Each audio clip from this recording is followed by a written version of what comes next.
2-minute warning, folks. 2-minute warning.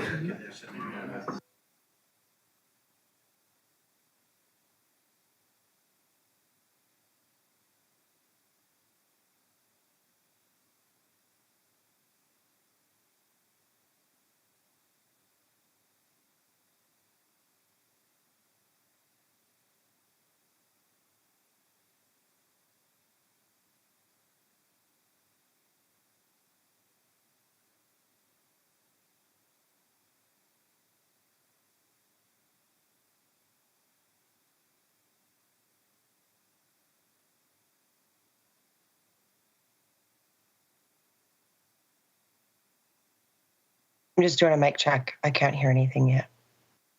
We can hear you. Can you hear this?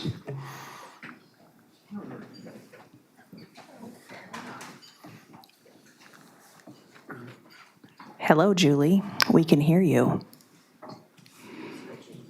If you get her to just quit and log out and come back in, it usually works. I can hear you, Julie. She can't hear us. So. Thanks so much. Can you hear us, Director Colburn?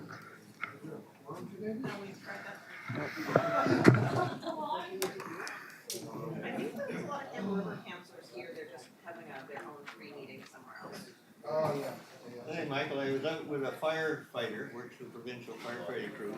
We used to go to school with your daughter. I can't remember what his name was, but he told me I'd remember. He lives in Gold Road. He's, Oh, we need camera. yeah, but provincial firefighter, forest fire. His name was gonna be. We're gonna die. One way or another. It'll only get, Did you get another it's card? only gonna get hotter. No, it's not the card. Oh my God. This is not good 2 minutes before the meeting. Yeah, yeah, it's cold. No, Probably I'm not. turning it so that it cools down a little bit. Sorry. All right, I'm just seeing this. I couldn't help it. Okay, Mike, that's as good as I'm getting in there without. Well, I don't want to say. I thought it was maybe just me. Okay. Let's see here.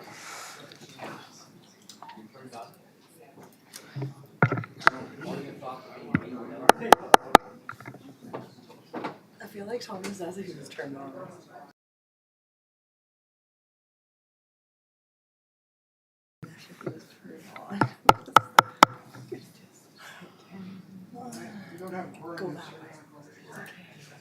I just got an email. Okay, folks, can we get everybody at the table, please? I'll go round up everybody that's in the.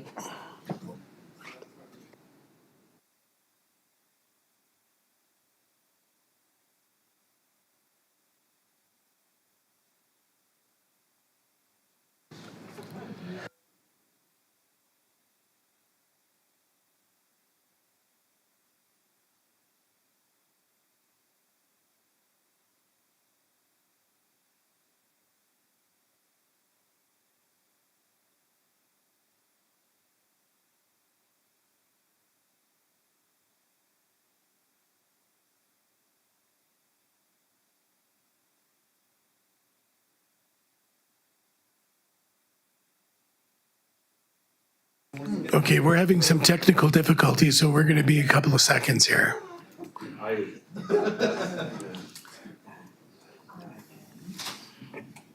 Can't turn it off. Nope.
Edith, are we good to go?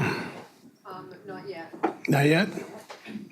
not yet. Thank you. You got no sound. On the people online.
We're just having an issue with the sound for folks online.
We got quorum anyways. Okay, folks, we have quorum. We're going to call the meeting to order. We'll acknowledge that we're located on the traditional territory of the Lakota people. Adoption of agenda. So moved. Director Dahl?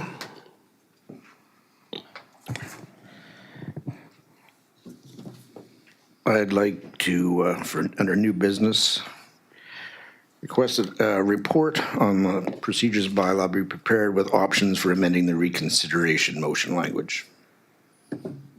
Second. Discussion? I have a Director further Mulwini? amendment I'd like to propose for the Okay, agenda. first we'll finish this one. Discussion? All in favor? Opposed? Seeing none, motion's carried. Go ahead. Sorry, do we make motions to move the agenda? I thought we had to just move the agenda as amended, but I'm learning all the time. So my two amendments that I would like to propose would be that we move item 1 under staff reports to the final item under staff reports. And my second amendment is to shift the financial plan from the first item in the bylaw section to the final item in the bylaw section. And if there is a seconder, I would like to speak to that. Second. Go ahead. Thank you, Chair. And thank you, Director Wally. My reasoning for wanting to shift those reports to lower places on the agenda is that at our February 19th board meeting, we stalled on item number 4 the support service cost allocation formula, and we had to defer 32 items.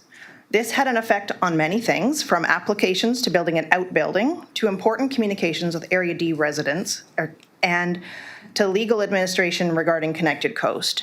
So I think that the constituents of our regional district depend on us for functional governance, and that's actually one of our stated strategic priorities. So just shifting those 2 items will ensure that the other business items on the agenda are completed, and it will demonstrate good governance practices. Thank you. Okay, further discussion? Director Sinnott? Yeah, I oppose that. I think the agenda is set as it is, and we have particular issues with our mayor, who's a member of this particular board, having to depart at 3 o'clock today. So it, well, we've had that at the last meeting, and that's part of the reason for the original motion that just passed in terms of the deferral procedure. So I'm opposed to this change in the order. And in fact, I'm just going to say I'm opposed to it. Further discussion? All in favor? Opposed? 1, 2, 3, 4, 5, 6 opposed. I can't see the online vote.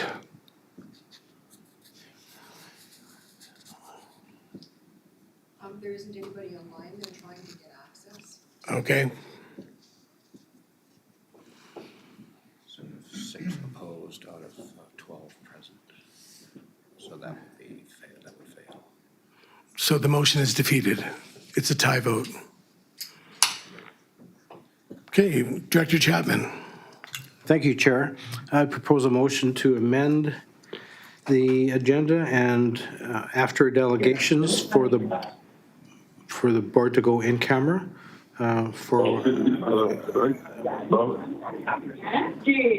Sorry, Director Jack, we're getting a lot of background noise.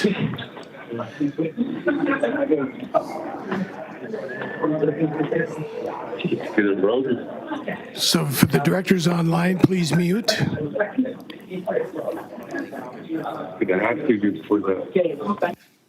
There we go. There we go. You want to try that again, please? Why not? Why not? I'd move that we move to in camera after the delegations. Wait, do we have a second? Director Lanyon, discussion? All in favor? Opposed? Seeing none, motion is carried. Okay, so adoption of the regular meeting for the board we adopted on the 26th of March, 2025 as amended.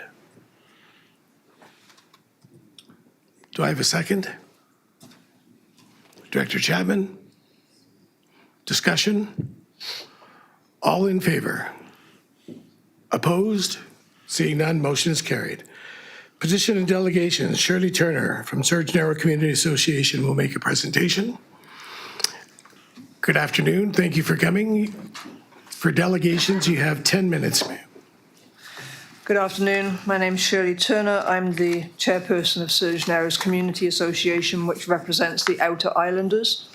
And I put a petition together against what we suspect is coming down the line against the proposed expansion of service areas. So I'm going to read you what my petition said that people signed, and you will later get a list of petition signatories.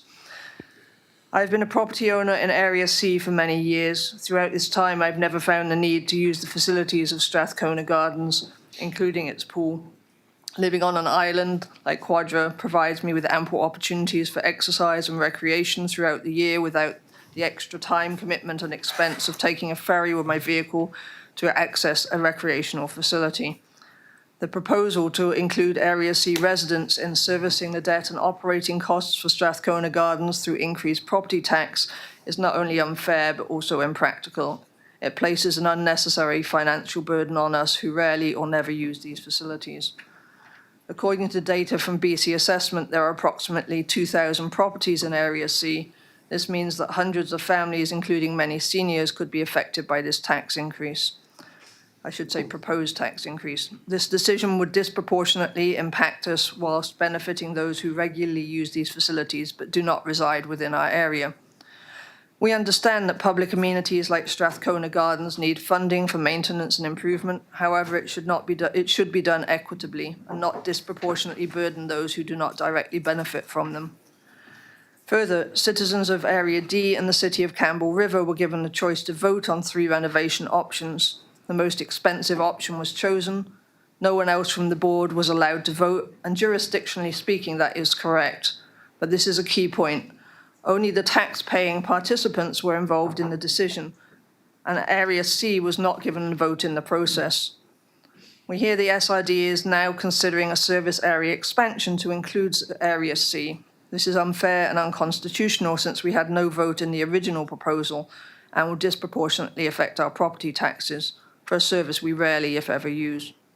Therefore, we urge our local government, the Strathcona Regional District, to reconsider this decision and at the very minimum conduct a referendum specifically for Area C if they decide to pursue the service expansion option. Alternatively, you could explore other avenues of funding that will not unduly affect Area C residents. So I ask people to sign the petition if they stood against increasing property taxes in Area C for servicing the project. So I have to explain that I live part-time on Quadra and part-time on Reed. And when this petition was first put together, I was actually on Quadra, which is why I used Quadra Island as my example.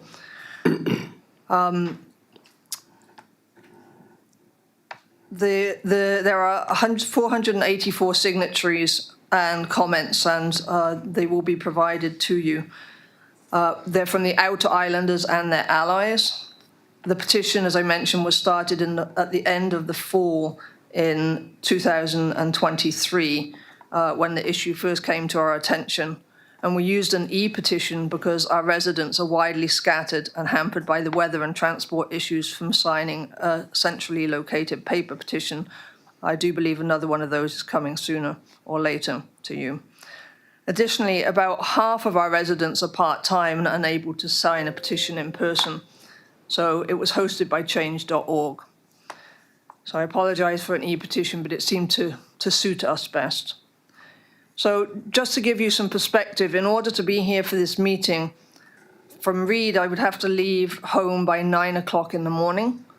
I'm a homesteader, so I first need to complete chores associated with keeping animals, and then drive in from an area close to Birds Cove in Evans Bay to the dock at Surge Narrows, which takes about 15 minutes. From there, I take my own boat across to Hoskin Dock, where my vehicle's parked. On a calm day, that will take about 15 minutes. It was nice this morning. But in high winds, one has to go more slowly and cautiously.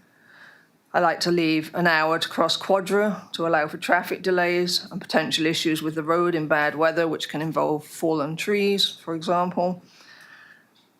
So in the best case scenario, I'm looking at an hour to an hour and a half to get to the ferry terminal at Kwathiaski Cove. That's already more than your consultants built into their report, in the first report, for the service area for the pool. And I haven't even got on the ferry yet. If you were driving for an hour, you could easily be in Courtenay. Okay, you'd be quite a long way down towards Nanaimo. By the time I've got the ferry, and I need to arrive for the ferry at least for the half an hour before, if I'm in my vehicle, which I would need to get to the recreational facility, then you definitely could be in Nanaimo, I believe. So for us, it's a really long slog to get in here. And depending on the time of year and the time of day, even with 2 ferries, assuming they're both working, there's no weather delay, I have to build in extra time. So I'll get home late this afternoon for being here at a meeting where I get to present for 10 minutes, and that's fine with me. But, I'm just wanting you to appreciate that if you expand the service area out that far, you're building in like a huge time commitment that really isn't validated in your paperwork. So I share the detail to illustrate the time commitment we make when we come to Campbell River. Especially in the tourist season, many of us only choose to do a town trip once a month. We're a collection of unserviced remote communities based on several small islands who choose to be as self-sufficient as possible. If any of us wanted to come to the Strathcona Gardens facility, given the specific time slots that are available for various activities, it would involve a great deal of time management on our part. Add to this that about half of our full-time population are seniors who find travelling to town more challenging. I think you can see our motivation to use the facilities low. The part-time residents who double our population in summer come to the outer islands to enjoy recreational homes. Their main contact with Campbell River is to catch the ferry to Quadra en route to their destination, usually in the tourist season. So this makes the chances of them stopping to use Recreate almost non-existent, given the volume delays in the summer months. My main reason for starting the petition on behalf of my community is that there was no consultation with Area C when the SRD proposed borrowing money to upgrade the facility. My understanding is that only Campbell River and Area D were included in the AAP process that took place in 2024, and at that time the SRD sought approval to borrow $65 million to cover phase 1 and 2. And the total project at that time was estimated to be $73 million. However, costs have ballooned and the budget appears to indicate that they will now need to borrow another $54 million to cover phase 2. According to your draft budget for the gardens, page 218, this means that 37 cents in every tax dollar for this line item will be spent on servicing the interest costs for Recreate's debt in the 2026 tax year, not this one, but the next one. We object to this use of our tax dollars for a project that has zero economic benefit to the outer islands and does not meet an identified need requested by our community, which has few other services. We don't want a line item added to our property tax for services to Campbell River that we will not use. We would prefer to pay an out-of-service area entry charge for facility use rather than an increase in our property tax. We oppose the inclusion of the outer islands and more broadly Area C in raising money to facilitate the upgrading of the Strathcona Gardens facility. For these reasons, we and our allies are calling for a referendum specifically in Area C to determine if we collectively support paying for the operation of Strathcona Gardens facilities or the borrowing of funds for the Recreate project before the board moves into stage 2 of this process. Thank you. Thank you very much. Does anybody have any questions? Director Mawhinney. Thank you, Chair. And thank you for making that very long journey and spending the whole day to come to the board. You mentioned a petition that you had run at change.org, but I wasn't sure. Maybe you could just repeat the number of people that signed it, because I don't think I heard that. Okay, we got 484 signatures. Okay, and that was based on the letter that you presented at the beginning Exactly. of this? Yep. Okay, all right. Thank you. And I think when we were just talking before the meeting, you mentioned that there were comments that were included. Do you have any of those that you think are relevant that we should? Oh, there's the petition. Is that what I'm seeing, Edith, on the screen? Okay, thank you. Were there any comments in particular that you felt stood out that you'd like to highlight? Mostly, I've incorporated them into my presentation, but mostly it's that people would prefer to pay an out-of-service area use fee than have an extra line on their property tax. Thank you. Thank you very much. Any additional questions? Thank you very much for coming today. Thank you. Motion to receive. Move receipt. Second. Second, Director Mawhinney. Discussion? All in favor? Opposed? Seeing none, motion is carried. Next, we have Andy Kindy, the MLA for North Island Riding. Introduction, Director Kerr. Thank you, Chair. And I'd like to introduce our new MLA coming to the mic. Just some things about Anna. Dr. Anna Kindy is a physician, addiction specialist, and a dedicated advocate. And she is also the new MLA for the North Island with the Conservative Party of BC, with a career spanning and and a commitment to her community, Anna is poised to make a significant impact on the North Island's well-being. Throughout her 35-year career in medicine, Anna has been a tireless advocate for the marginalized and stigmatized populations of the North Island. Her compassionate approach to health care and her ability to objectively analyze issues have allowed her to collaborate effectively to address root problems and work towards positive solutions. Anna's journey in medicine began with her graduation from the University of Alberta Medical School in 1986. And early in her career, she worked in remote Quebec, gaining valuable experience and contributing to underserved communities. In a unique twist, from 1989 to 1992, she balanced a career as a family doctor in Port Hardy with her husband, who was also a GP, while simultaneously competing on the World Cup circuit in mogul skiing. Her dedication and perseverance led her to represent Canada in mogul skiing at the Albertaville Olympics in 1992. In 1998, Anna and her husband, Dr. Peter Olson, a surgeon, made the pivotal decision to move to Campbell River to both work and raise their 3 children. Anna's commitment to healthcare extended to international missions in Guatemala. She specializes in addiction medicine and embracing principles such as uniform consent, doing no wrong, and upholding bodily autonomy as core tenets of her practice. Anna's vision for the North Island is one of positive change and empowerment. She's excited to join John Rusted's Conservative Party of BC's team to help break away from politics as usual. Her mission is to provide the North Island's population with a strong voice, driving improvements in their standard of living, work environments, and access to health care. Dr. Anna Kindy represents a unique blend of medical expertise, community advocacy, and a deep commitment to fostering well-being in the North Island. Welcome, Anna. Good to see you here today.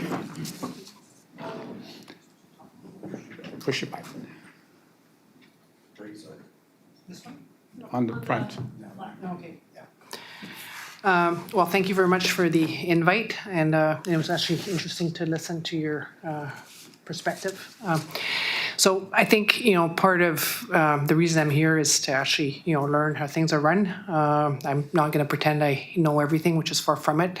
It's a steep learning curve, but my motivation is there to truly represent my constituents. And I ran for a party, but I'm apolitical once as an MLA. So I just look at issues separately and try to, bring people's voice to the legislature or to whoever it needs to be brought to. I'm, again, not a public speaker by nature, but I do answer questions very well, readily. So I'm just going to pass it on to you guys if you have any questions. I mean, I think you've dealt with MLAs before as to the role of MLAs are. Like I say, I'm on a steep learning curve, but I'm enjoying it so far. I think the best part of the job actually has been to meet people in the riding. By far, it's our favorite. I'm really excited with my staff. We all mean what we say, and we try to actually represent people. And even learning today about this, that issue had come up to my office. People had come in regards to the potential increase in taxes. So it was good to hear what was said when I came in. So anyhow, I'm leaving it to the board just to ask any questions they have. Okay, directors. Director Wally. Thank you. I'm Gerald Wally. I had contacted you a while ago, so this is my face you're looking at. But anyway, my question to you this morning is about, I think it was Bill 7. What do you think are the possibilities that could be defeated in the legislature?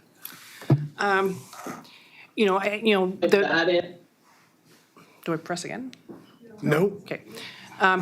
Well, I mean, Bill 7 was, came as a big surprise. It was attached to being a tariff response, which John Russ had already tabled a motion regarding the trade barrier and tariff response. So the idea was we would work together to make sure that we take care of the province because these tariffs are serious.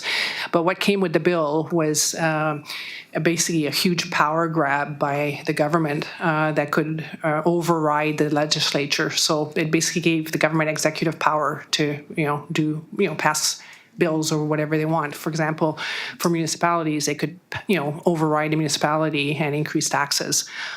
So this is a very serious power grab. No other province has done it. And so we've taken it on to, there's a big movement towards pushing back, including the Green Party, because this is attached as a response to tariff, but it really has nothing to do with tariff. Okay. Director Kerr? And just let me add that this kind of bill does not belong in a democracy. Okay. Director Chapman? Thank you, Chair, and welcome, Dr. Kindy. Good to see you here. My question is with regard to Bill 7. If these are emergency issues, emergency measures, then why can't the legislature meet once a week or every other week or more continuous rather than in blocks? If this is so important, then we can eliminate Bill 7 altogether. Is there any other solutions to Bill 7 that we could be advocating?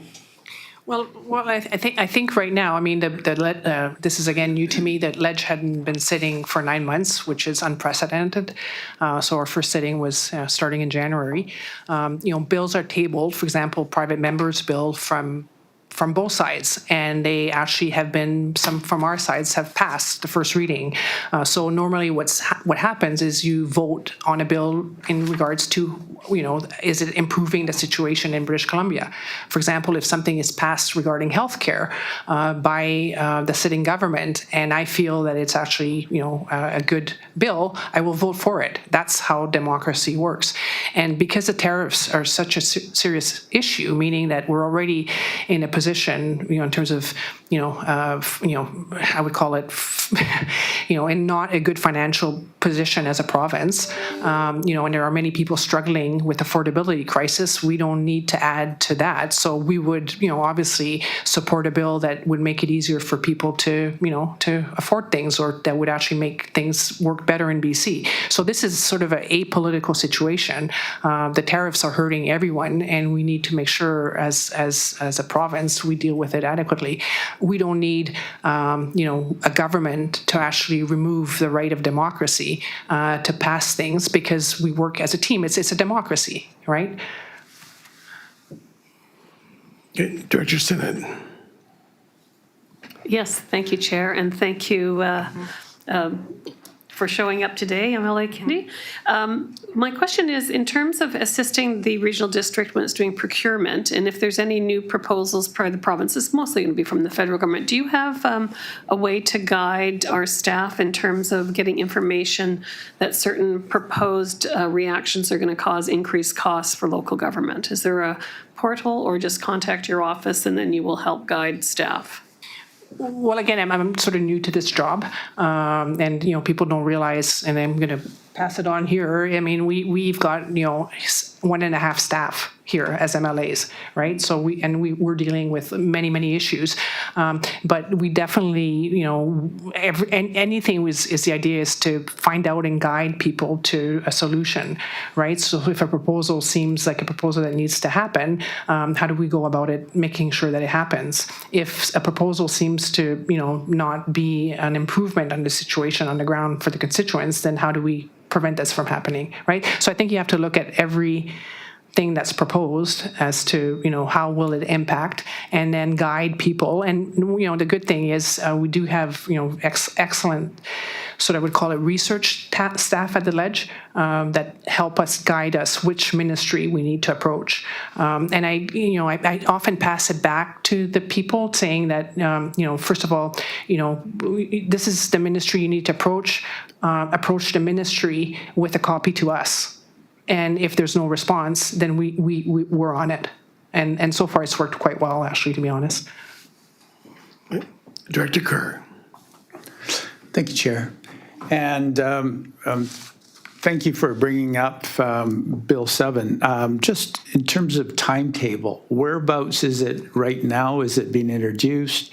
And what kind of timetable do you expect before it's going to be on the floor voted for? Yeah, again, this is sort of new to me, but it's, the first reading, it's past the first reading. And when we're back, we're filibustering, and there's a real pushback on the ground, and you're hearing the government starting to back away a little bit. So what will happen is is I think up to how much we react as a community. I think, I come from the premise that the community knows best what's for the community. If decisions are made in Victoria, they're made for the province-wide, and what people in Vancouver need is different than what people in, Reed Island need, or Quadra or Campbell River. And so if a government in Victoria suddenly can override a municipality, that to me is not okay. Right? So this is what this bill does, with no ability for any MLAs to debate on the floor, to bring forward why this would be bad for, let's say, Campbell River. So I kind of stress how there has, since the War Measure Act, there has never been a bill passed in Canada that gives the government such an overreach without ability to debate. So the executive has, you don't even need to bring it forward to the legislature. You just pass the bill behind closed doors without debate. Okay, this is what's happening. So this is serious. We're starting a petition. People are on the grassroots movement is mobilized. People are, strongly, opposed to it once they see how much it's going to affect our community. And it's all about representing. I represent my constituents, and this is not good for our area whatsoever. Go ahead. So in a worst case scenario, you got the first reading, it's already completed first reading? So you got second, third, and adoption. And then it goes and as far as I know, it goes to committee stage, where there's some amendments. But when a bill is this, you have to read it. It's, there's part of it that obviously is tariff response, which is, more or less what John, sort of proposed. It's not a problem. It's the, but the huge sections of it are, right? So as far as I'm concerned, it should be repealed and then come forward with a bill that makes sense. Okay, thank you. Director Von Esch. Thank you, Chair, and thank you, Anna, for coming in, and congratulations on the win. I know it's a tough job to take, and appreciate you stepping up. My question's about Declaration of Rights and Peoples Act. During the election, your leader spoke about dropping that, and since then, members of your party have denied the graves that have been found in some residential schools, and that's raised a lot of concern, and just wondering if you could comment on that. Okay, so it's about speaking the truth, right? So, first of all, let's go back to the first question, DRIPA, right? So, and you have to look at unintended consequences of every bill that passes, right? So, UNDRIP is from the United Nations, and we are the only, and I will repeat, the only jurisdiction worldwide that has adopted it, word per word. And most of DRIPA is fine, right? I'm 100% for economic reconciliation. What we've done is terrible, and we need to, reconcile what we've done, right? And it's about treaties, it's about economic reconciliation.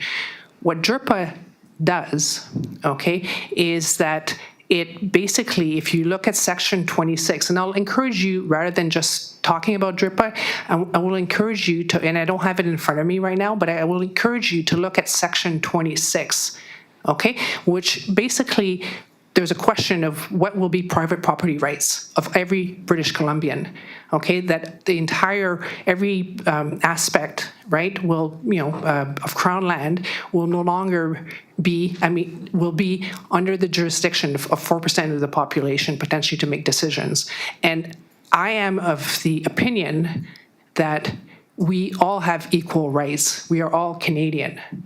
And economic reconciliation means economic reconciliation.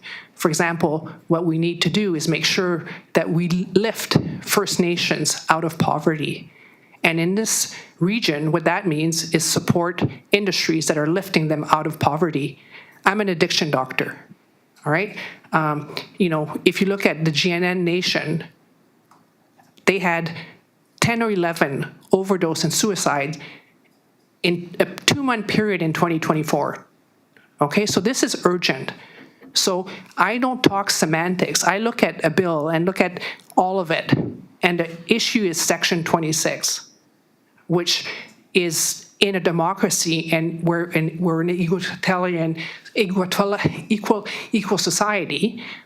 We all should have the same rights, right? That's the issue. My second question? What was your second question? Just the members of your party that have denied the graves that have been found in residential schools and the harm that's caused. Okay, which graves are you talking about?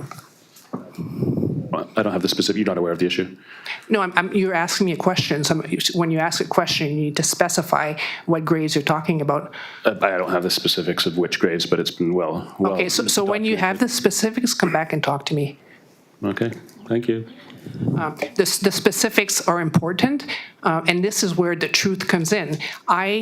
All my entire life, I've always looked at every issue and not what somebody tells me is the truth. You actually look at what the truth is. And so if you come to me and ask a question, make sure you reference which graves you're talking about.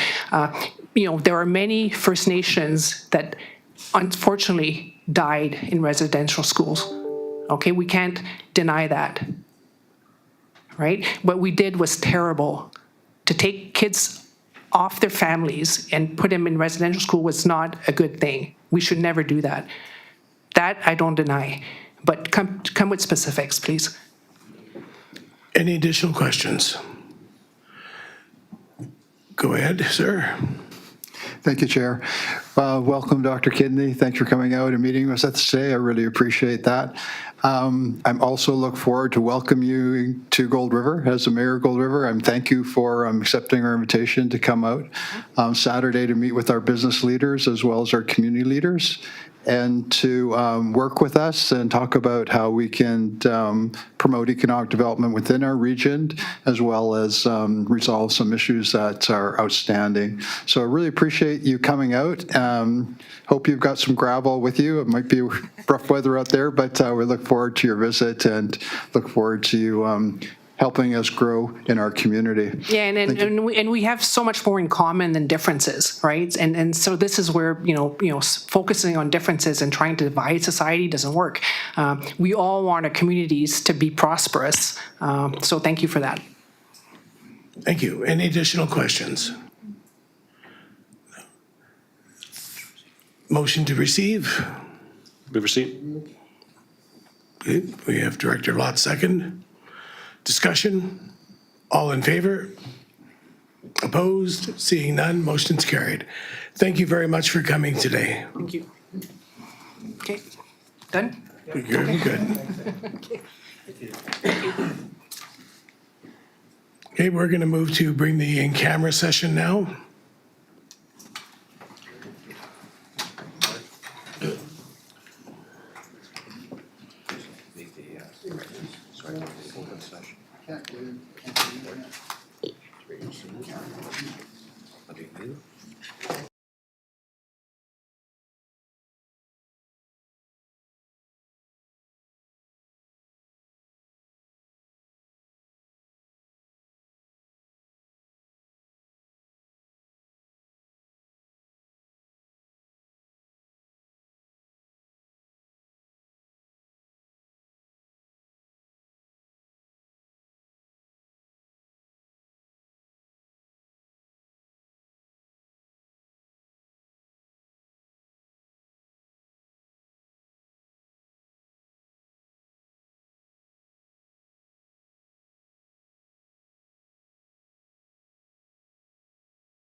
That's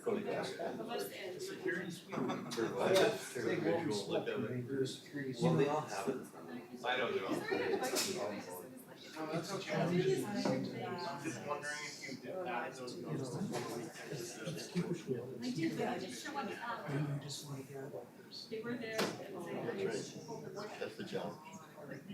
Takes practice. It's like at the House of Commons, right? They like to kill each other. But the Speaker of the House, if they say the wrong words, we kill. Get the sergeant in there.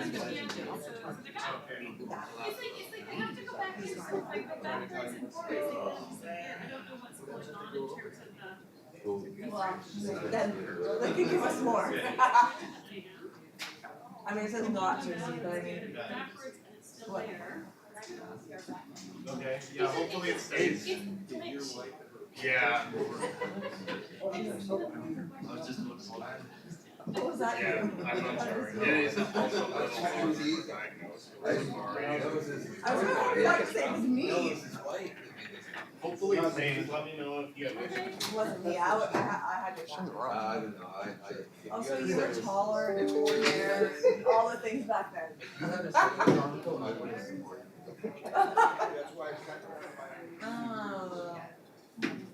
don't know why commitment always wants to have 2 M's and 2 T's. Dave's saying T's. Like, no, it's just. Yeah.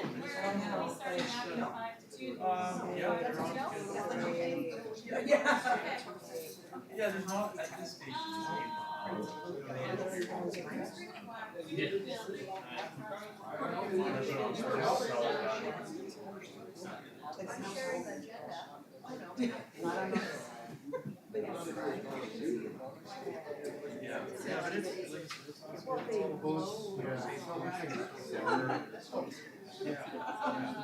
I'm at the whim of what people tell me here.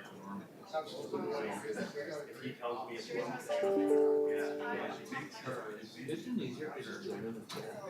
What's that? They could join on because the audio never makes it. You're having a problem with the audio getting.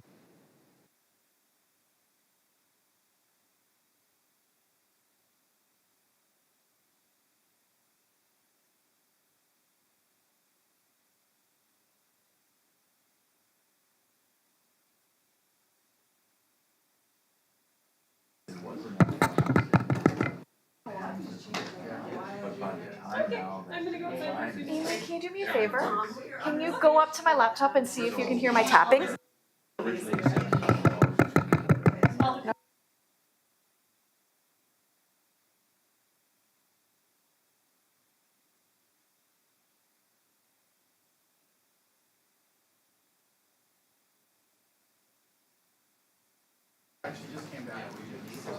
Isn't it funny when stuff goes wrong?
2-minute warning.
One minute, folks, 1 minute.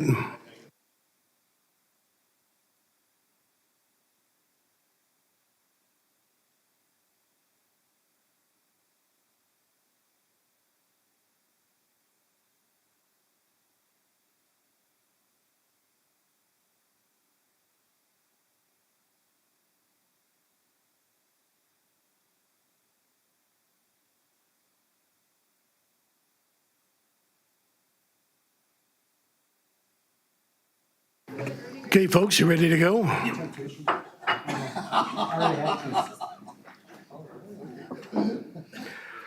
We're on F.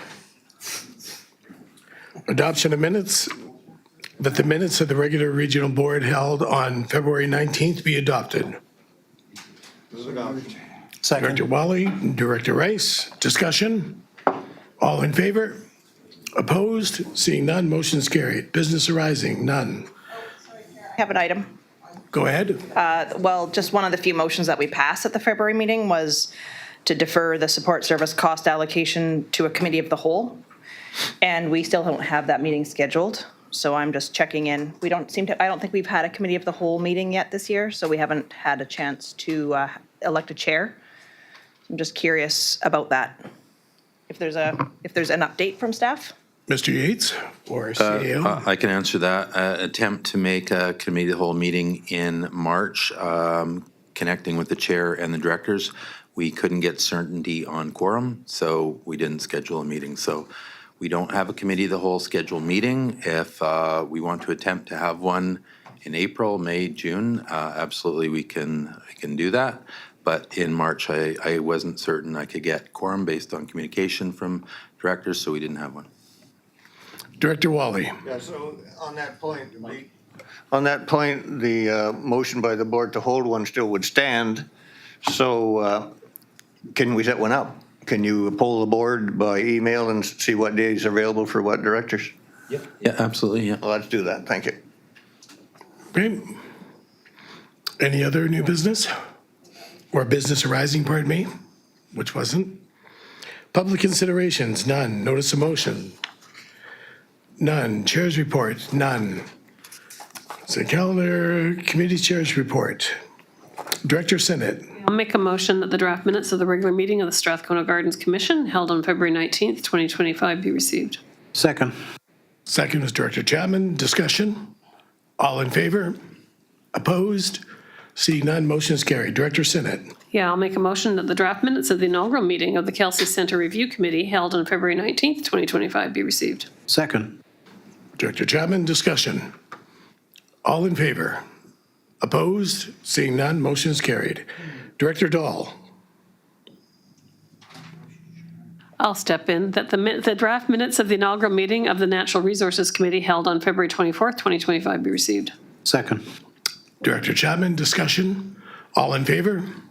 Opposed? Seeing none, motion is carried. Director Wally, number 4. I move that the draft minutes of the regular meeting of the Electoral Area Service Committee held on March 11, 2025 be received. Second. Director Rice, second. Discussion. All in favor? Opposed? Seeing none, motion is carried. Okay, staff reports. Overhead cost allocation formula. That the report from the CAO be received. So moved. Director Sinnott, second. Director Dahl, discussion. CAO. Thank you, Mr. Chair. So I've put together a PowerPoint in conjunction with our CFO, and we'll share a presentation. We'll go back and forth as we provide input on it. But again, I've taken the liberty of bringing this report forward based on the timing of what we are with the budget, the legislative requirement that we have a budget adopted by Monday. Some direction or more information that was received at the last meeting, where we had a report that we brought forward at the direction of the board to look at the cost overhead allocation policy. I personally heard a number of things from that in terms of challenging finding. There's 27 regional districts in British Columbia. Everyone has its unique aspects of that. Peeling one policy off another is very challenging. I heard the examples that we provided, the differences between the regional districts. I heard a lot about simplicity and understanding and fairness. So in an effort to, move us maybe possibly closer to the budget and some understanding of the allocation, we've spent considerable time internalizing the allocation and building something, creating something that represents this regional district based on past experience, the time we spent in different areas, in different groups, and internalizing in the different departments, where we spend and allocate considerable amounts of our time. And then again, trying to really simplify the allocation is that, as you are aware, looking at the other policies and reports that we brought forward, you can make this really complicated, or you can make it much simpler, and I'm not sure the complication adds anything really material to your allocation policy. So amongst the leadership team, we've produced something here. Hopefully everyone's read it. The PowerPoint kind of reflects it. I'll give some background, and Mike will help me with that as we go through the slides. So Edith, if you can just advance, or somebody advance. So a few points that I just want to get the group's understanding, and if y'all realize this is fantastic. If not, it's a good refresher. So Section 379 of the Local Government Act requires that costs that are attributable to a service must be charged that. So this is not what we're talking about here. We're talking about the costs that cannot be specifically attributable to a service. These are all shared costs that we provide some economy of scale to everybody in. The Local Government Act requires that revenues and expenses within general government admin service that provide a regional benefit to all areas be allocated by assessment across the region unless specifically identified through policy or bylaw. So there's a couple things the Local Government Act requires us to do. So when you have revenues that come into general government, those must be put into general admin, and they must be allocated by way of assessment. There's nothing you can do about it. So what you can do, though, in other aspects of general government is they default to assessment-based. So you start in day one, and everything in general government is assessment-based, and the board can make policies that, for certain things, that funds be allocated to different areas. But revenues that come into general admin are spread by assessment. There's nothing we can do about it. So since the inception of this regional district, the SRD has chosen to utilize a policy that allocates several government administration costs. If you remember when I brought back some examples last month, I think it was Fraser Fort George, that chooses just to stick with everything by assessment based. So they've basically taken the policy as we're going to follow the basic rule of assessment, and as they feel it suits them the best, they allocate by assessment, and they don't make any other allocation policies or formulas. This regional district and the vast majority of them make a number of policies and bylaws that spread the allocations, and this regional district is one of them. So costs are shared by IT, finance, corporate admin, the shares, and or cannot be directly attributed to a service, can be allocated by the entire bylaw using methodology other than assessment that distributes those shared costs. So again, we can create our own methodology and formula for distributing certain costs. And the focus of this distribution is to look at those costs that are not directly attributable to service. So we're not talking about this. We're only talking about the function services within general administration. Everything else stays the same. Next slide. I'll let Mike speak to this. So yeah, this is just a step back, perhaps is perhaps a recap of the prior meeting, but this is a clip from our current policy. And one area where we differ from a lot of policies is that we have this line in there where it says, is our allocation policy starts out with saying, you will not allocate except for, and then it goes on to give exceptions just for finance and IT mostly. And then as it allocates finance and IT, there's very likely some inequities derived from the way we do that. So it might not exactly reflect the benefits derived, but I think it's that one line would be quite a significant difference from the from other policies we looked at. We spoke a lot in the last meeting about some of the issues, especially with allocating by transactions and square footage, so I won't get into them again, but I'd say the one thing that this policy does really well is when there's overhead administration costs incurred that have a regional benefit, it distributes them very well, which is the formula of 70% going to Campbell River, half a point going to Zeballos, but that equates in the equal distribution per 100,000. So it's extremely fair policy when anytime there's a regional business. But that's also precisely why there's an inequity anytime you're dealing with a sub-regional business, because the policy makes no attempt to allocate any of those costs. So you just can't work equitably in both scenarios. So it could be the case where, all these various inequities somehow come together and cancel each other out. But, for most regional districts, there's a certain regional component and then an entire another level of just EA management. That's kind of our nature as a regional district that, we provide services typically provided by any town, city, or village that the regional district take them. So our current policy really doesn't reflect the distribution of a lot of the costs we incur. So there's one thing, and I bring this slide forward to elected officials because I think there's a great misunderstanding of this, and it's been historically, not just this regional district, most to wrap your heads around this allocation by assessment. So distribution of assessment is a way to measure financial equity from one property to the other. So again, if you own $1 million property in Zeballos and you own $1 million property in Campbell River, you pay exactly the same amount.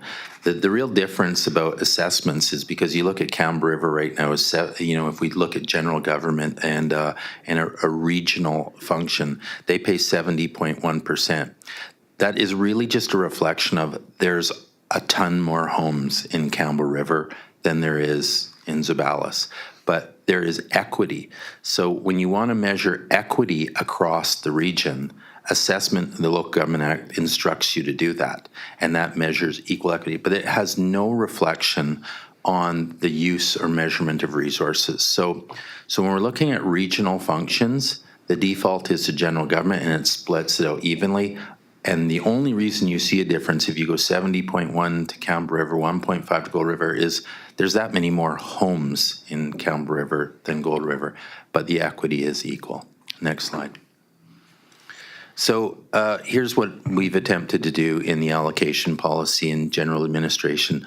We have a support services charge that likely everyone is familiar with, and it's a chart and a right, and I don't anticipate or expect anyone to read that. But the visual on that is you can see we distribute these support services charges across all the services of the regional district. And there's some real inherent flaws in those in terms of a lot of them are based on transactions or square footage, and some of them are assessment based. So what we've attempted to do within this policy is take all of those support services charged individually that I don't think they're measured very well, and put them all in general administration and distribute those costs out. So as we go further into this, what that means at the end of the day is all support services drop from services, which will lower the cost of those services, and they'll be put into general administration. Next slide. So now, trying to make our way through this in some kind of efficient manner, here's what I've taken some liberties to do, is we've got about $2.8 million worth of general administration in there, and there's things that are just not worth talking about in my mind, and or there's nothing you can change about it. So try and do a process of elimination. So in general administration, the revenue, it must by act be distributed by assessment based. Nothing you can do there. There's not much reason for us to talk about that. Fleet management, we allocate this per use, measured use to all the departments, and we just reflect it as an accounting measure within general government. So the $59,000 you see there is a direct recovery from service. Fiscal and capital services is the same split we have here for the building. It's asset management for the building.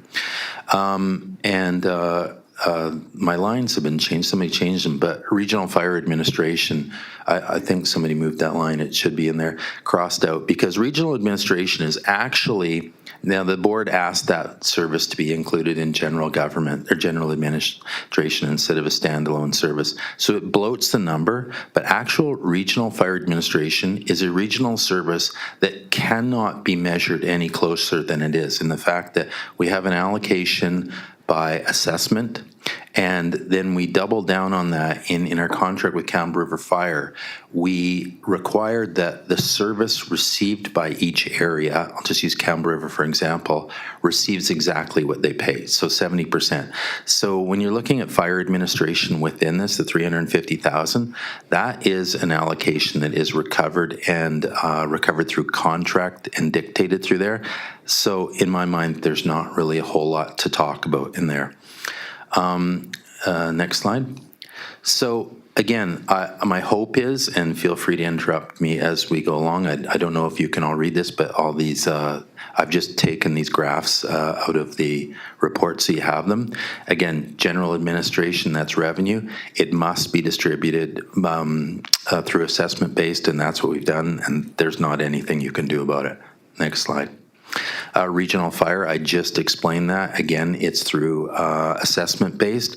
So each area that pays gets a measured benefit of that. You can't get any closer than that. So there's nothing really, and also we declared that by bylaw, defined at how would we split those costs. So we've really doubled down on recording fire administration and allocating by use. So in my mind, again, there's really nothing to talk about in that one. Next slide. Fleet management, again, I explained to you that we administer this through centralized accounting through general administration. We recover 100% of the cost based on the activity of the use. So this exactly represents who's using the vehicles and allocated charges for it. So next slide. Strategic initiatives.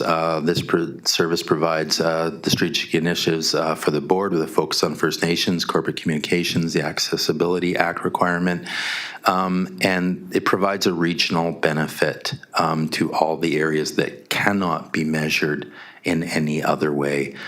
So it defaults again to general administration, and the split is equal amongst the equity of the areas. So again, in my mind, if you look at a way to split strategic initiatives when the definition is based on supporting the board's initiatives, First Nations and communications, I don't see any other way to allocate this through general admission. And when I say general admission, again, it says 100%. That defaults to the assessment splits that you saw on the initial slide. Next slide.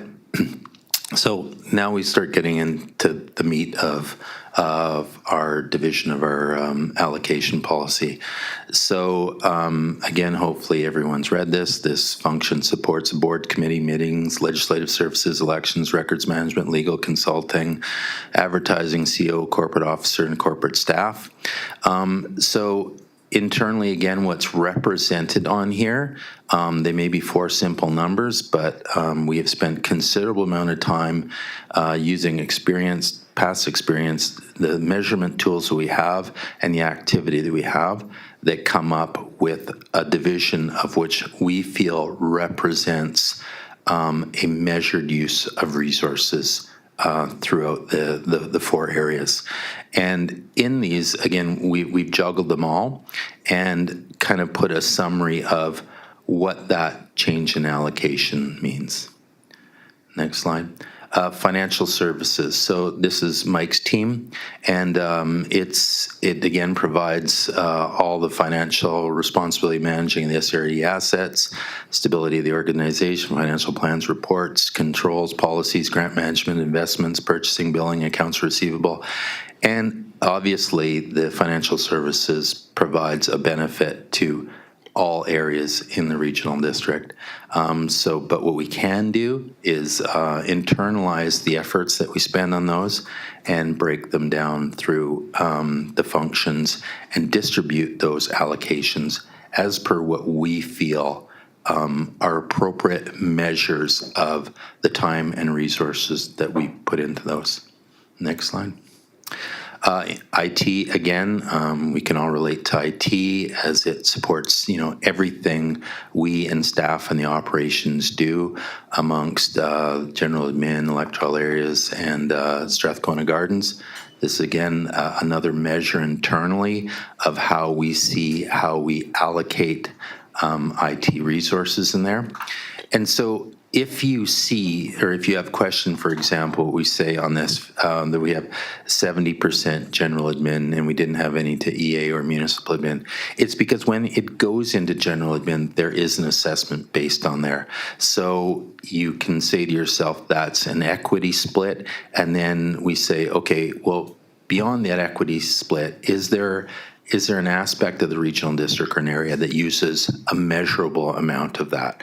So the theory of this, if we didn't have Strathcona Gardens, we would have came back and said there's an equal benefit amongst all portions of the SRD that benefit and use IT technology. However, in this instance, there's a significant resource that is occupied by Strathcona Gardens, and we've measured what we feel is a representation of that. So just because you don't see something in one area, let's say EA or municipal services, it doesn't mean they're not paying. It's just a distribution, goes by assessment.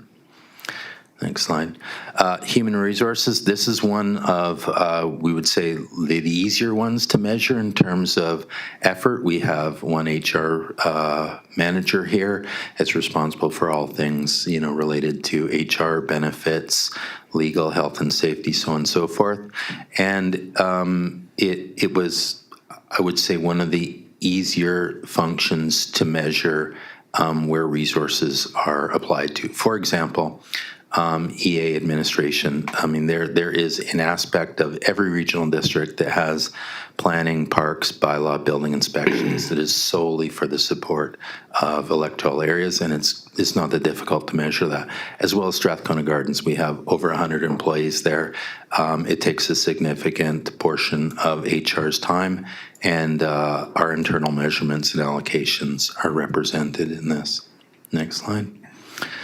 Corporate office space, this is two examples of, what we're representing, and I just want to speak to a fairly obvious example of how the existing policy is somewhat dated. So when I came here 10 years ago, we were renters in this building. Director Sinnott was a tenant in here, along with MMP, and we rented 1.5 floors. And at the time, the board was up where IT and emergency preparedness is. That was our boardroom. The board calculated the square footage of that space compared to what we rented in here, came up with a percentage and allocated that to EA admin. What we do today in our footprint of this building and what we occupy has absolutely no reflection of what the policy did then. And so, what we did simply in this one is broke up the corporate office space into 6 and allocated out who occupies what. Again, in my mind, not very difficult. Next slide. Fiscal capital represented the same as the corporate office space in that this provides for the capital reserves and asset replacement of the building, and it seemed logical just to match the corporate office space allocation distribution. So when Mike takes all this formula and takes all the allocations, the support services costs away from the individual services and puts those within general government, and we split them amongst the 10 functions that you see there, they come out to different numbers, obviously, than what we have today. And what we've represented on there, because this is complicated, it's tipping a domino and having 22 dominoes tip, but wanting to represent as a whole what the net changes of these impacts would mean.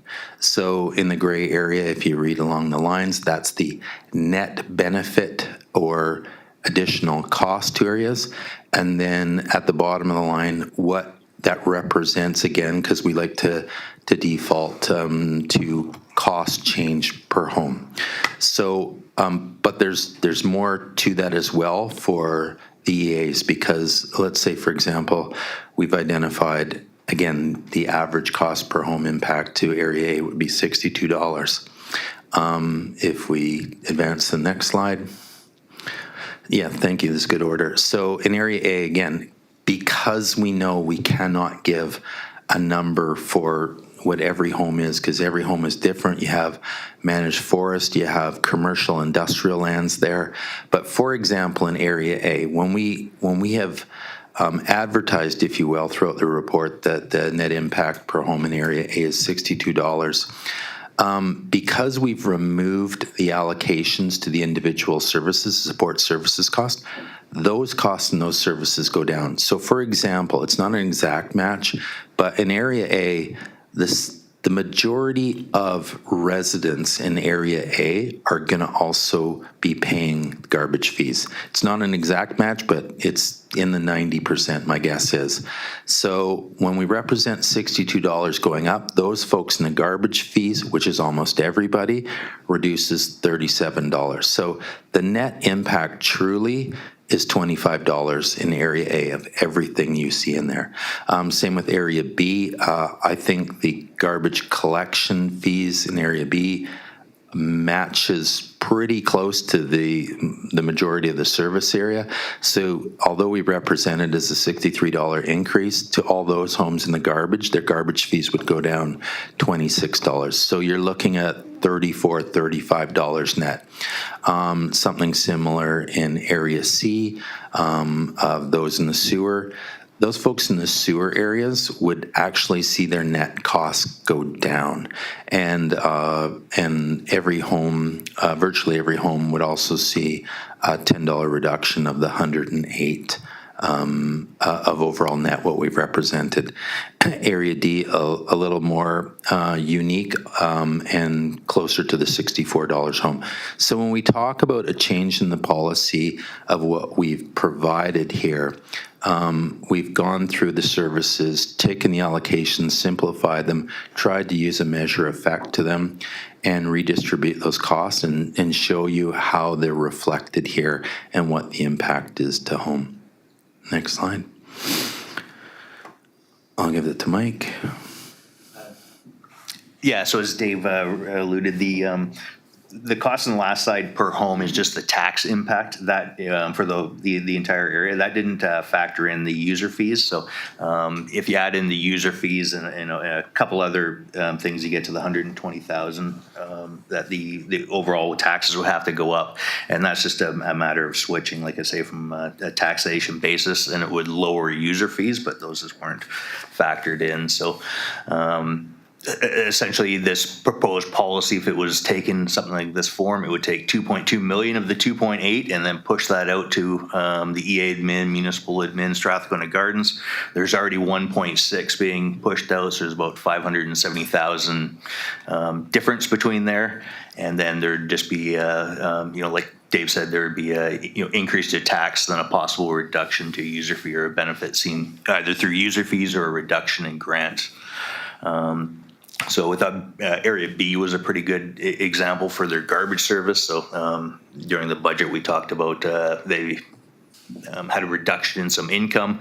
A policy like this would move or essentially would reallocate the prior allocation to essentially reduce costs for the Area B garbage service. So they currently pay, about 17,000. They just happen to be 1.3% of our total transactions. So that's why their current support charges exist. But without that, there'd be a theoretical $26 benefit per home. And of course, given the reduction of revenue, that would probably be seen in a deferral of any increase as opposed to a drop. But that would be up to the directors when it comes time to assess fees. So I think that's everything in a nutshell. There's a pretty quick overview of that, but like I say, we think the general idea behind the report is pretty simple, but happy to circle back and answer any questions and then get some direction so we could pass a financial plan bylaw. Director Wally. Thank you, Mr. Chair. This Yeah, and I apologize for that.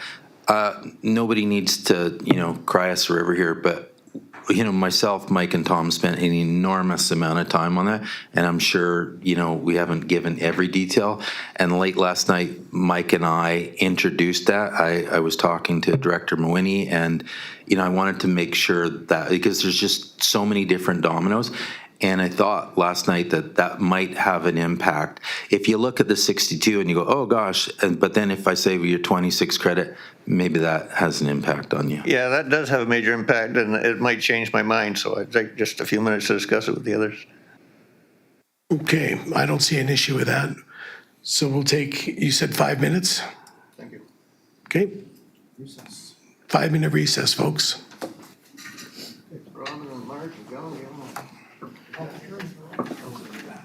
Yeah. Do you want to just do no?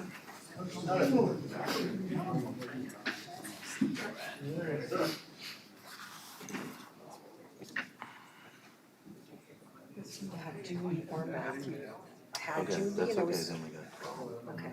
I was emailing her and we were talking and she said she was on and everything was good.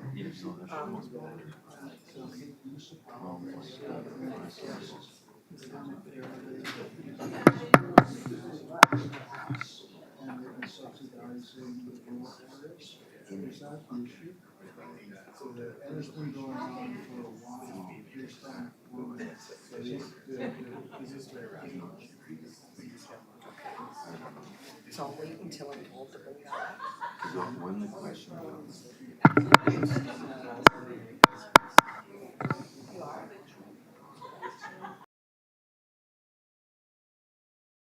The other one.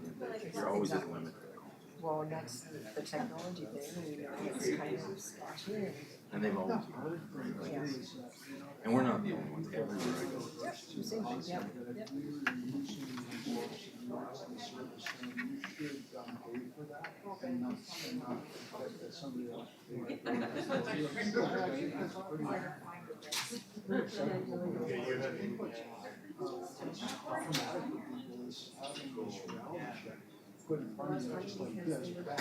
And then seeing that transition from all that funding.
Okay, folks, you ready to go? Just Ben's just. Thank you, Mr. Chair. My pleasure.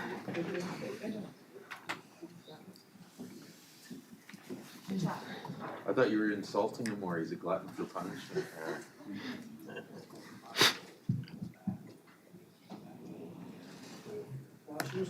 Still on receipt. Okay, still on receipt. Further discussion? All in favor of receipt? Those opposed? Seeing none, motion is carried. Director Marwini. Can you take number 2, please? Accessory structure siting, Quadra Island. No, So- sorry. Well, somebody, there's options. Somebody, yeah. Then Okay. it's either A or B. Director Chapman. Thank you, Chair. Let me just find my spot. I move option 1, option A. Second. Director Sinnott, discussion. Director Von Esch. Given that we have the financial report on this that doesn't include that, what can staff outline what the process is? Right, so if option A passes, from the discussions we've internalized with municipal affairs, we will come back on Monday. The board will have to meet on Monday. In the financial plan, this tips a domino that touches 20, 30, 40 items. That is too much of a non-transparent reflection into what we're presenting as a budget bylaw today. So if we receive option A direction from the board, it will take us from this afternoon until Saturday or Sunday to consolidate everything that you've seen in there and present a bylaw that we will have to convene, not for a long time, but we'll have to convene on Monday. That's what the result of option A would be. And that's an in-person meeting? We have to show up in person? No, you don't have to show up in person. No. Correct, Tom? That is correct, but we'll need a quorum. In person, of course. No. Yeah. No, a quorum of participants. Yeah. Director Marwini. Thank you, Chair. And I do have a follow-up on that question, because I thought when we had been speaking before that when we were voting on financial matters, we had to have a particular amount of quorum in the building, that it was something specific to our corporate Yes, policies. thank you. We looked into that, and that was our policy, and that changed recently, did it not? Yeah. So yeah, we've doubled and tripled checked on that. Director Marwini. Oh, you're good, sorry. Anybody else? Go ahead, Director Von Esch. Just wondering, staff, the original method we had, it was 2.8 million, now we're looking at 3 million. And just wondering what the percentages are for what everyone was paying. Before, Campbell River was paying 55%, and wondering what it is now. There's no single answer to that. Like when you say 55%, that number isn't ringing a bell with me. So there's so many different pots. I've come as super close as I can showing you the representation of that. And again, upon direction of A, I will unwind all that ball of wool for you and show you directly in the budget bylaw Saturday night or Sunday. But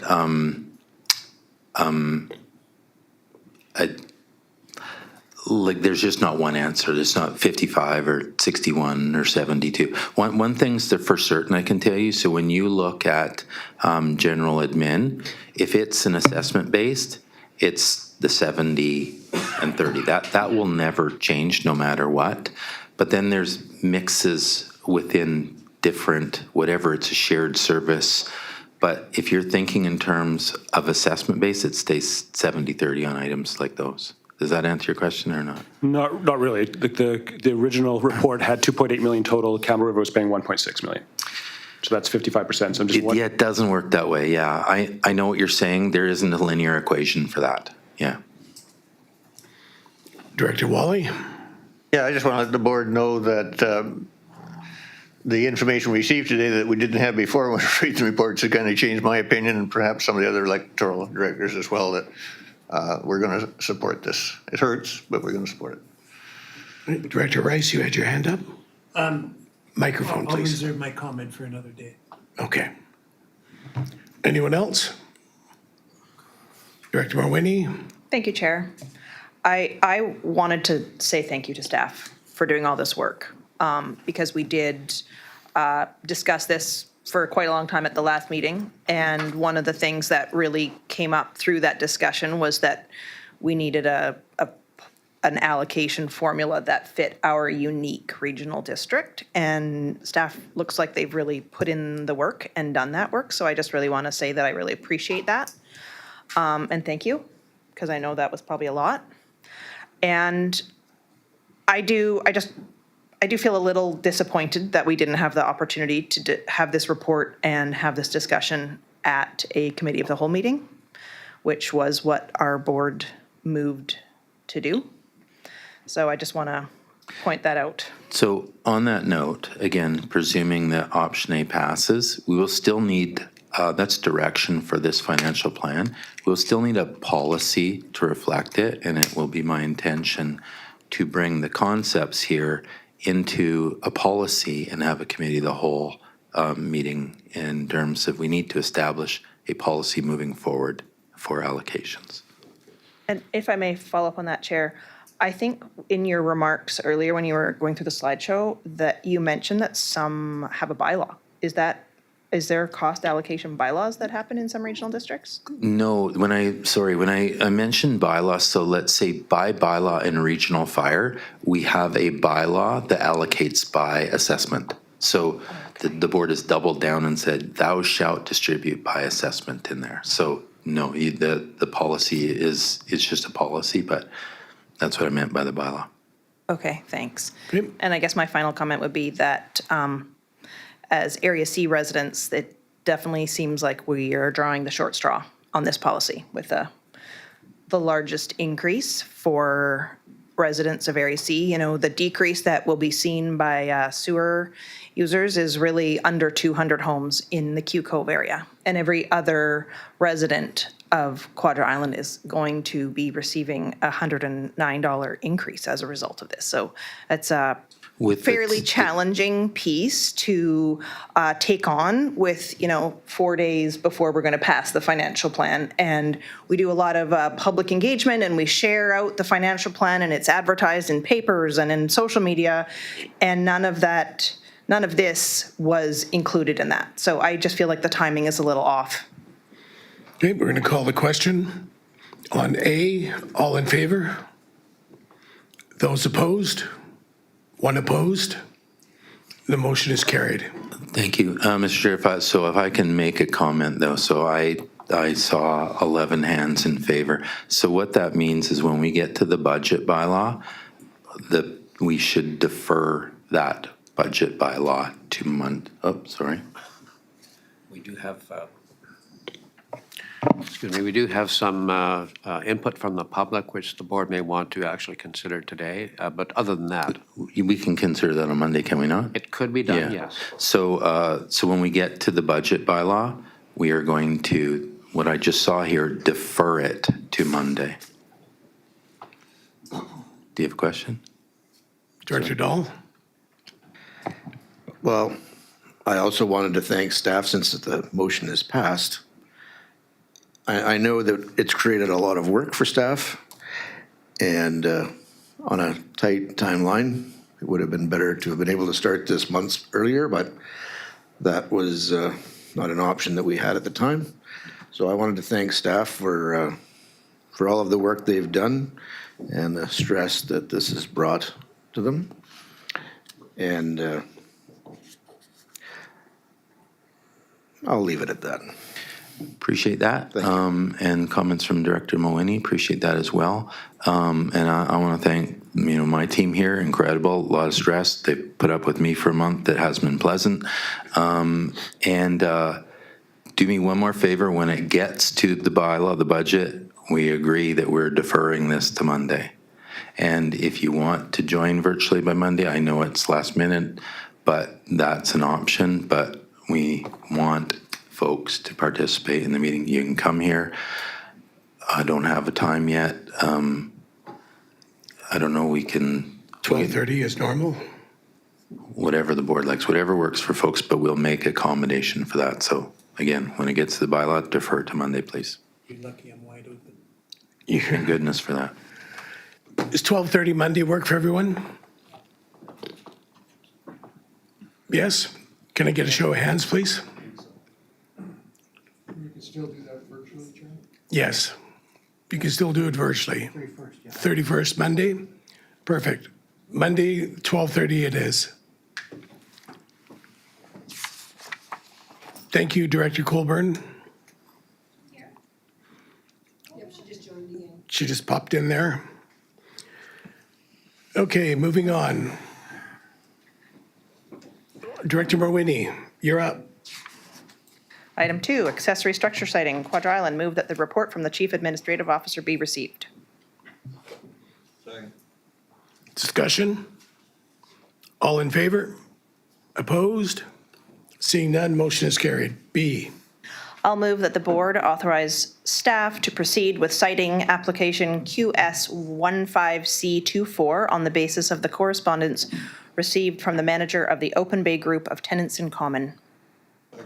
Director Wally, discussion? All in favor? Opposed?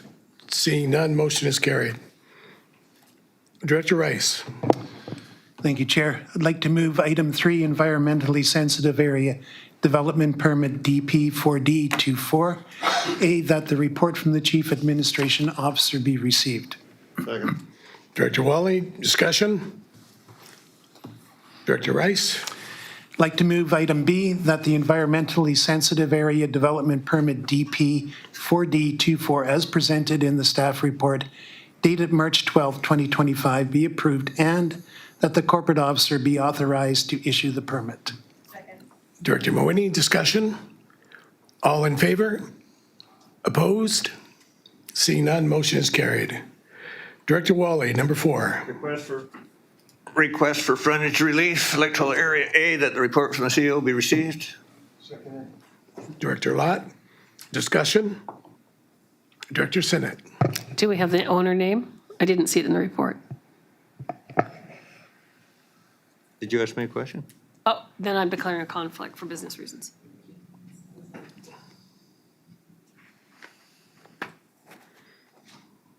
Okay, Director Sinnott has left the room. All in favor? Opposed?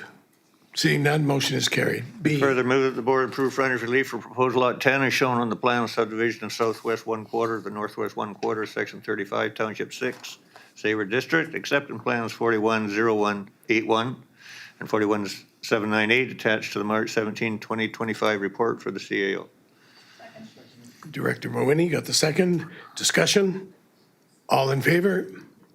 Opposed? Seeing none, motion is carried.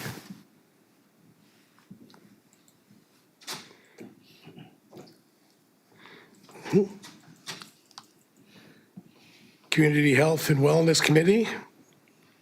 Director Chapman. Chair, I move that the report from the Chief Administrative Officer be received.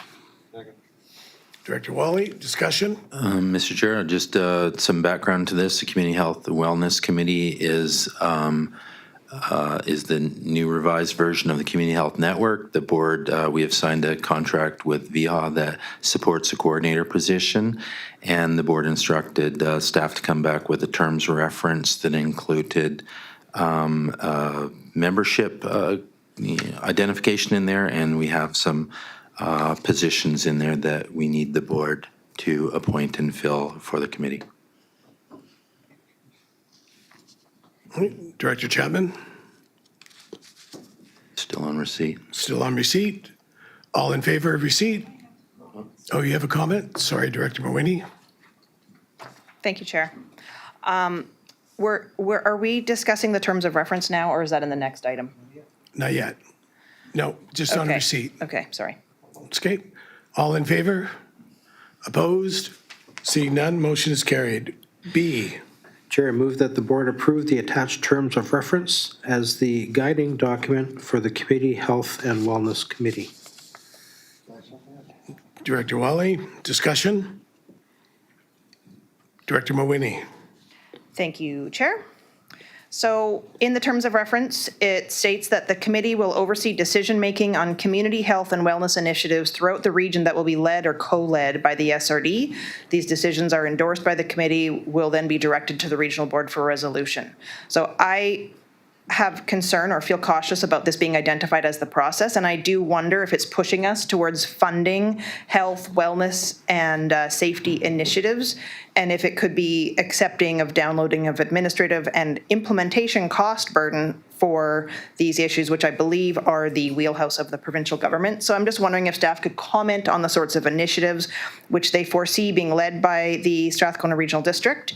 And I'm just also curious if this is something like emergency readiness, where there are provincial grants available for health and education, which once we have a committee, we would be eligible for, and we would be able to implement through the committee, so it would be remain more cost neutral.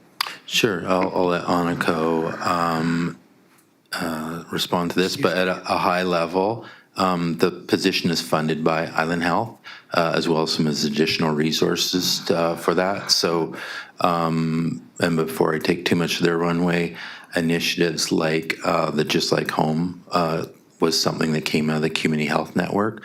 So the initiatives are kind of what the committee creates, develops, supports, endorses. So what those are exactly, I don't know if anybody knows, but I'll let Aniko speak to that.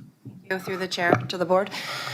The new terms of reference was primarily developed based on our old terms of reference from the historic Community Health Network terms of reference. These terms of references have been vetted by Island Health and are supported based on the Strathcona Regional District's requirements to adhere to the provision of services within our contract. So all of the items that are listed within the new terms of reference are the obligation of the Strathcona Regional District's funding mechanism through the agreement that we have with Island Health.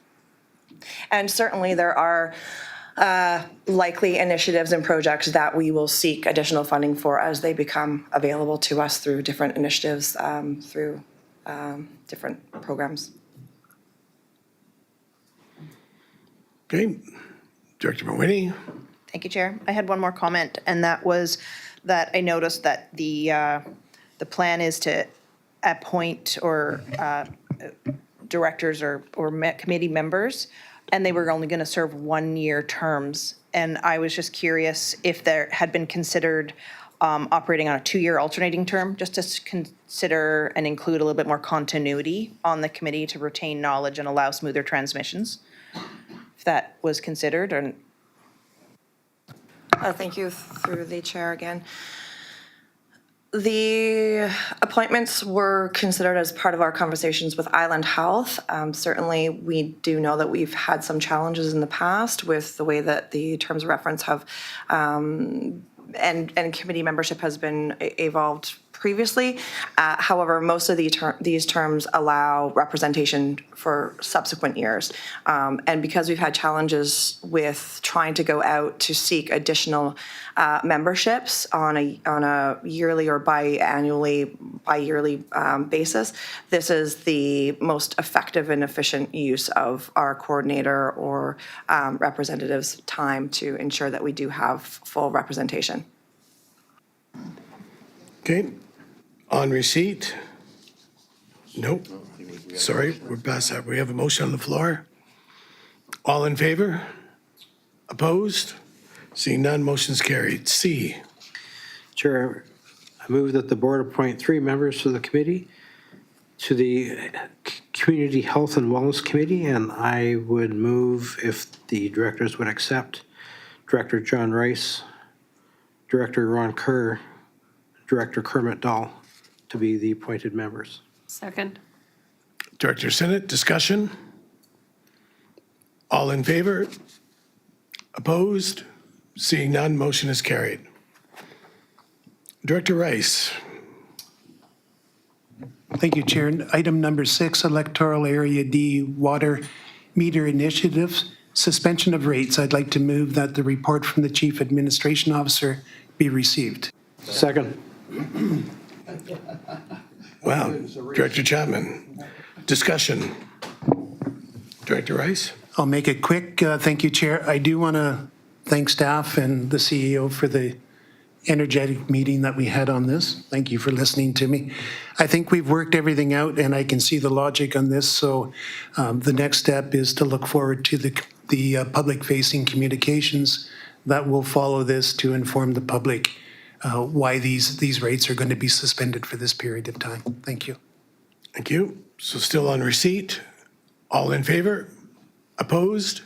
Seeing none, motion is carried. B. I'd like to move item B, that bylaw number 324 be amended to suspend the application of the metered rate for all Camstruck meters within the electoral area D water system until phase 1 of the universal water meter project is completed, and that the regional district advise water system users affected by this decision to manage expectations. Second. Director Chapman, discussion. All in favor? Opposed? Seeing none, motion is carried. Number 7, Director Wally. Duncan Bay Fire Protection Agreement. I move that the report from the Chief Administration Officer be received. Second. Director Von Esch, discussion. All in favor? Opposed? Seeing none, motion is carried. Further move that the district engage with affected property owners in the Duncan Bay area to determine whether the new annual payment requested by the City of Campbell River for providing fire protection services is supported by the affected property owners. Director Mawhinney, discussion. All in favor? Opposed? Seeing none, motion is carried. Director Wally. Sayward Fire Regulations, move that report from the CEO be received. Director Mawhinney, discussion. Director Mawhinney. I had a question. This is about fire regulations for Sayward, but I'm just curious if there is a fire regulations bylaw on Cortez Island where the SRD operates a fire service. No, there is not. Thank you. Okay, further discussion? All in favor? Opposed? Seeing none, motion is carried. I'd further move that a report be prepared for the board's consideration following the receipt and review of fire regulations currently in place for the village of Sayward. Second. Director Von Esch, discussion. Director Wally. Yeah, just a question to staff. Currently, I believe the village of Sayward has regulations. The valley does not. And bear in mind that the valley will continue not to want. So if we could have two separate regulations, that would be great. One for the village, one for the valley. Valley's not interested. Can we do that? Yes. In a word, we can. But it's a process that we're involved with. We don't know what regulations the village has currently. We have some idea, but we would bring all that back to the board for discussion. Yeah, I'm fairly familiar with them. It'll save me from vetoing the whole shot, so. Further discussion? All in favor? Opposed? Seeing none, motion is carried. Director Davis. Number 9. Okay. Fire Smart Coordinator Resource.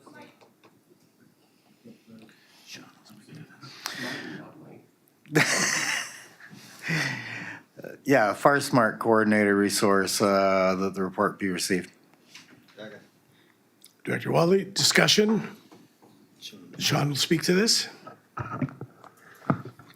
So through the chair to the board, in the process of putting together the next applications for the 2025-2026 two-year funding cycle of the Community Resiliency Investment Grant, many member municipalities and First Nations have expressed very ambitious undertakings of what they would like to do with this grant funding, and those ambitions exceed the ability of our current capacity of staff for that. So what I'm asking for your blessing for is to ask the villages and nations that heavily rely upon the regional district to coordinate and implement their fire smart activities is to kick back a portion of their fully funded grant to us so that we can hire a second interim wildfire risk reduction coordinator to help them with those activities. Okay, any questions for Mr. Koopman? No? All in favor? Opposed? Seeing none, motion is carried. B, That the regional district implement a second Fire Smart Coordinator term position once the grant funding partnership agreements with member municipalities and First Nations have been finalized. Director Lott, discussion? All in favor? Opposed? Seeing none, motion is carried. Thank you. Director Von Esch. Number 10, Disaster Risk Reduction Climate Adaptation Grant Award. Move that the report from the CAO be received. Director Mowini, discussion? This is just for information for the board, another grant that Mr. Koopman has successfully received on behalf of the regional district. Excellent.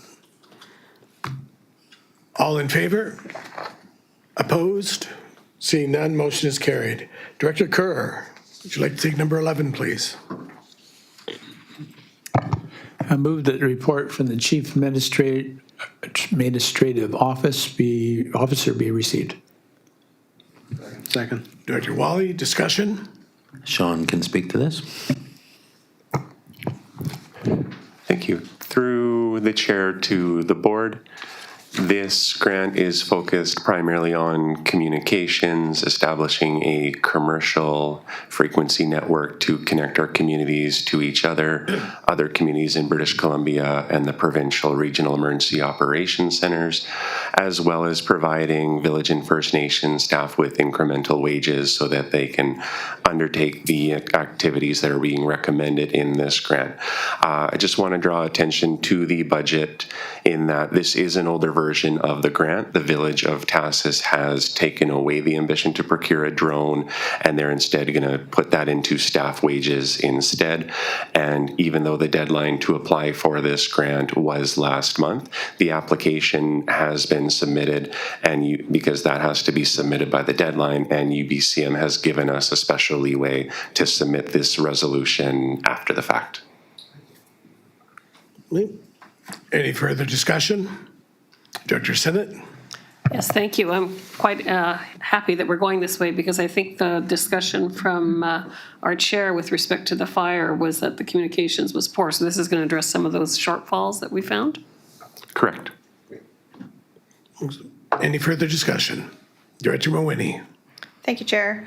Just looking at the overall budget items, I'm wondering how electoral areas factor into this grant opportunity, and I was wondering if any of the 5 high-frequency radios that are being purchased will be installed in any electoral area emergency operations center. Great question. So our Regional Emergency Operations Center is located at the Campbell River Search and Rescue Hall, and that is activated to serve any electoral area, village, or First Nation affected by the emergency. In the electoral areas at their fire hall, they would activate what is called a Department Operations Center. That Department Operations Center just needs to be able to communicate with our Emergency Operations Center in Campbell River, which we've established both satellite internet, radio over internet, and radio over internet protocols to achieve that. So their communication down to us in Campbell River is not a concern. No, the electoral areas do not need the high frequency network. And can I ask one more question, Chair? And that's regarding purchasing a Starlink system for Zabalis. And I was just, I guess, I have 2 related questions. First of all, after the initial purchase, which local government will be paying the annual licensing fee for that? Will it be the SRD or will it be the Village of Zabalis? Through the board, that would be the Village of Zabalis, and they would be responsible for any ongoing operational costs. Okay, thank you. And I was curious if there were any other options for purchasing satellite communications infrastructure that don't have a relationship to Mr. Musk? Not at this time. No? No, Okay. but the Starlink system is something that will be used as a backup system. But yeah, there's others coming. Amazon has one in deployment, and there's another. But at this date and time, it's Starlink, unfortunately. Okay, further discussion, Director Davis? I just wanted to comment on that. There is a European system available because I know the Ukrainians went to that when Starlink got shut down there. So there are options. Not for us here right now, though. Like I'll tell you, and you know, there's without any choice along the Connected Coast Network and the City Network, we have dozens of backup agreements with Starlink, as telecos do with each other. But in some areas, and they're not good, but there's something, and Starlink is the only one available to us. If there was another, we'd choose it. I can promise you that. Okay, all in favor? Opposed? Seeing none, motion is carried. B, Director Kerr.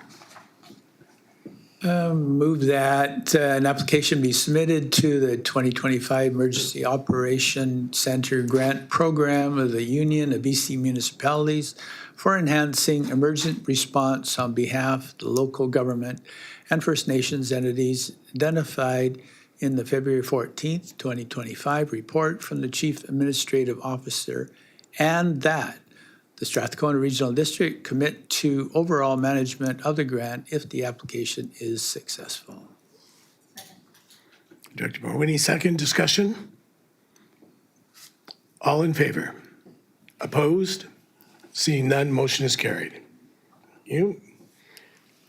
Connected Coast, Director Chapman. Thank you, Chair. I move that the report from the Chief Administrative Officer be received. Second. Discussion? Mr. Yates?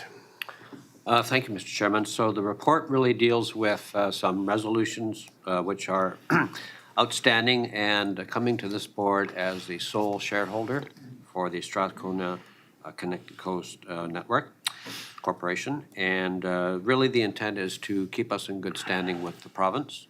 Some of these are rather dated, but there's still time for the board to endorse them and get them off, and we'll keep the corporation, the Connected Coast Corporation, functioning well. Okay, further discussion? All in favor? Opposed? Seeing none, motion is carried. B, I move that the Chair and the Corporate Officer be authorized to execute the following documents related to the operation or administration of the Strathcona Connected Coast Network Corporation as attached to the March 4th, 2025 report from the Chief Administrative Officer. Number 1, February 22nd, 2023, consent resolution entitled Removal of Director. Number 2, July 19, 2023, unanimous resolutions entitled Annual General Meeting. Number 3, June 30, 2024, unanimous resolutions entitled Annual General Meeting.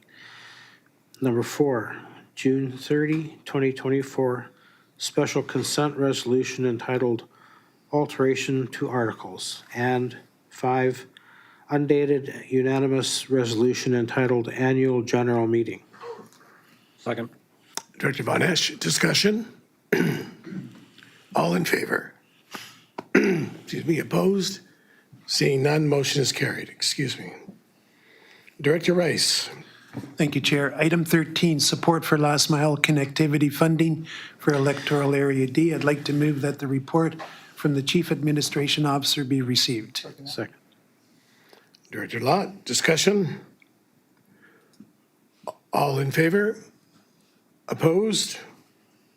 Seeing none, motion is carried. There's an option there. Option A and B. I'd like to move option A, that the regional district provide a letter of support for the application by City West Telephone and Company Limited to the BC Connecting Communities program for the last mile broadband funding for Upper Campbell Lake area. Director Lott, discussion? All in favor? Opposed? Seeing none, motion is carried. Director Wally, number 14. Municipal Service Agreement, Village of Sayward, move the CAO's report be received. Second. Discussion? All in favor? Opposed? Seeing none, motion is carried. Further move that the chair and corporate officer be authorized to execute the Sayward Municipal Service Agreement attached to the February 14, 2025 report from the Chief Administrative Officer. Second. Director Chapman, discussion? Director Mawhinney. Thanks, Chair. I just had a question based on our service cost allocation conversation, if the 15% for administrative cost is reasonable, and if that would be in line with potentially shifting EA service costs. No, I mean, I think it is reasonable. We do this on a cost recovery, so we're not out of pocket any funds. So whatever was in the cost allocation, this will help support those costs. So it's considered revenue to those services. So and it's full cost recovery. So there would be no negative financial impact to the electoral areas.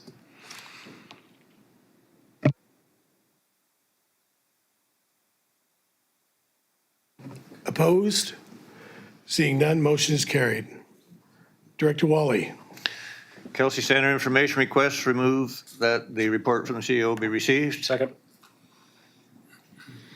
Second, Director Von Esch. Discussion? All in favor? Opposed? Seeing none, motion is carried. I'd further move that the Village of Sayward be requested to provide additional information regarding the Kelsey Center, including current proposed operation and capital costs, grants and other revenue sources, inspection results, user data in accordance with resolutions. Kelsey Center Review Committee 625, 725, 825 of the Kelsey Center Review Committee. Director Mawhinney, discussion? All in favor? Opposed? Seeing none, motion is carried. Director Mawhinney, ticket number 16, please. Sure. I will move that the RCMP Contract Management Committee report from the Chief Administrative Officer be received. Director Wally, second. Discussion? Director Mawhinney. Thanks. I just thought I would mention it now because as an update to this item, that there is correspondence later in the agenda, which mentions that I've been appointed as the electoral area director representative to the RCMP Contract Management Committee. I've attended one meeting so far. They're quarterly. And pretty much what I've been told is that what we discuss there is not to be shared beyond the confines of the committee, so I won't be able to provide updates to the board on this appointment. The UBCM does publish information once they've come up with a decision, and they usually send those out as bulletins. Thank you. Director Wally. Yeah, just a question to staff, could that not be shared in camera? You'll have to ask Director Mawhinney. I don't know. I don't know. I would have to refer back to the people. I've just been told not to leave the cone of the committee. Don't want to see you in jail. We'll visit. Okay. Still on receipt. All in favor? Opposed? Seeing none, motion is carried. Director Dahl, do you want to take 17, please? Natural Resource Committee invitation to Chief Forester that the report from the Chief Administrative Officer be received. Director Wally, discussion? All in favor? Opposed? Seeing none, motion is carried. B, That the Chief Forester of BC be invited to attend a meeting of the committee to discuss the annual allowable forestry cut. Second. Director Sinnott, discussion? All in favor? Opposed? Seeing none, motion is carried. Director Mawhinney. I will move that the Active Transportation Network Plan for Electoral Area C report from the Chief Administrative Officer be received. Second. Second was Director Von Esch. Discussion? Director Mawhinney. I would just wanted to say a big thank you to the staff and the consultants for their work on getting this project done in such a quick and timely way. Improving active transportation network on Quadra Island is really of interest to a lot of islanders, proven by the amount of engagement that this plan received. It had 151 responses to the survey, which is pretty great, and 35 people at the first open house. So I'm really excited to get work on building the improvements that will make it easier to get around the island by self-propelled means. Okay, still on receipt? All in favor? Opposed? Seeing none, motion is carried. B. I will move that the Active Transportation Network Plan attached to the February 11th, 2025 report from the Chief Administrative Officer be approved. Second. Director Von Esch, discussion? All in favor? Opposed? Seeing none, motion is carried. Number 19, Director Dahl. First Nations election results, that the report from the Chief Administrative Officer be received. Director Mawhinney, discussion? Director Von Esch? Thank you. The Klahoos just elected their chief, Kevin Pesey, so I'd like to amend the motion after it's received. Okay, still on receipt. Further discussion? All in favor? Opposed? Seeing none, motion is carried. Go ahead, Director Von Esch. Slightly amended motion. I move that the board send congratulatory letters to the Comox, Weewikai, and Klahoos First Nations with respect to the elected chiefs and councils. Second. Discussion? All in favor? Opposed? Seeing none, motion is carried. Director Dahl, B. C. We just did that, sorry, C. That a schedule of First Nations elections be placed on the Director's portal to honor the Regional District's reconciliation framework. Second. Director Von Esch, discussion? All in favor? Opposed? Seeing none, motion is carried. Hey, Director Von Esch. Number 20, principal residence requirements, short-term rentals. I move that the report from the CAO be received. Director Mawhinney, discussion? All in favor? Opposed? Seeing none, motion is carried. B. Move that the province be advised that the electoral areas within the Strathcona Regional District do not wish to change their status with respect to the principal residence requirements of the Short-Term Rentals Accommodation Act. Discussion? All in favor? Opposed? Seeing none, motion is carried. Director Von Esch. Number 21, Cortez Housing Society Infrastructure. I move that the report from the CAO be received. Director Mawhinney, discussion? All in favor? Opposed? Seeing none, motion is carried. B. I'd like to move that a report be prepared on providing $200,000 in Cortez Island Community Works gas tax funds to support the installation of the Cortez Housing Society septic system and waterworks facility, which includes public washrooms, showers, baths, sauna, and laundry on the Rainbow Ridge land. Director Mawhinney, discussion? Director Sinnott? Right, so we are not necessarily committing, we're just getting a report from staff at this point. And I know this is in a specific fund, I just want to understand how this fund is being converted from, I think, a road build to a septic system and how that complies with the terms of that fund. I think the report will outline that. So we've been communicating with them and that they no longer wish to use the funds for the road construction. So there's another resolution to look at another component of the build, and we'll bring a report back outlining the availability of the funds for that. Chair, if I could add a couple more comments. Good question, Director Sinnott. Little bit of background. The original plan was to start building this affordable housing through BC Housing, and after 3 attempts and not getting the funding, they decided to go their own route and use local crew and do it a lot cheaper. And that includes doing a different kind of road rather than MOTI that the BC Housing would have been more required for. Sorry, Director Mawhinney. You want to use your microphone? Or? And a little bit of background, it's a $4.5 million project, and this is paying for a public washroom, bathroom, laundry facility that's really needed on the south end of Cortez. Okay, any further comments? All in favor? Opposed? Seeing none, motion is carried. Director Von Esch. Number 22, Cortez Island Multi-Use Sports Court. I'll move that the report from the CAO be received. Director Lott, discussion? All in favor? Opposed? Seeing none, motion is carried. B, Move that a report be prepared on providing $100,000 in Cortez Island Community Works gas tax funds to support the building of a multi-use sports court under a lease arrangement with the Southern Cortez Community Association. Director Lott, discussion? All in favor? Opposed? Seeing none, motion is carried. Director Sinnott. Yes, thank you, Chair. I'll make a motion with respect to the Island Health Chronic Disease Management Agreement that the report from the CAO be received. Second. Sorry, that was Director Rice. Discussion? Robin will speak to this. This report just outlines some additional funds to an existing contract.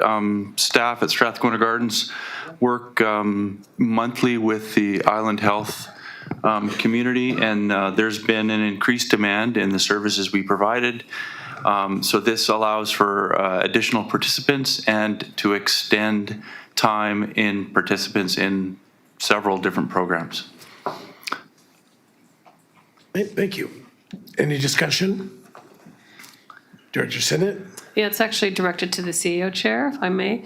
With our building of new accommodation at the hospital site, would people coming into this program be able to access housing opportunities or away from home?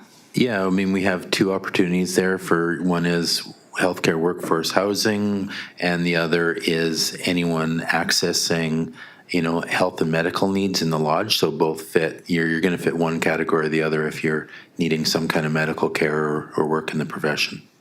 That's excellent. I just keep reiterating for people who are concerned in various regions of the regional district that the gardens provide health recovery facilities for people in the entire region. Thank you. Any further discussion? All in favor? Opposed? Seeing none, motion is carried. B, Yes, thank you very much, Chair.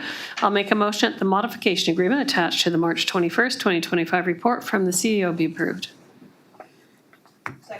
Director Mawhinney, discussion? All in favor? Opposed? Seeing none, motion is carried. Number 24, Director Wally. Request for financial assistance, Sayward Future Society. Move that the report from the CEO be received. Director Mawhinney, discussion? All in favor? Opposed?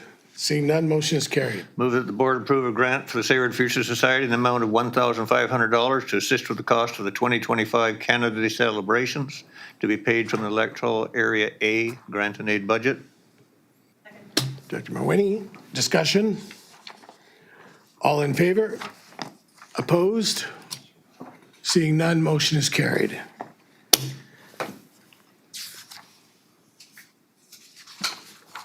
Director Rice. Thank you, Chair.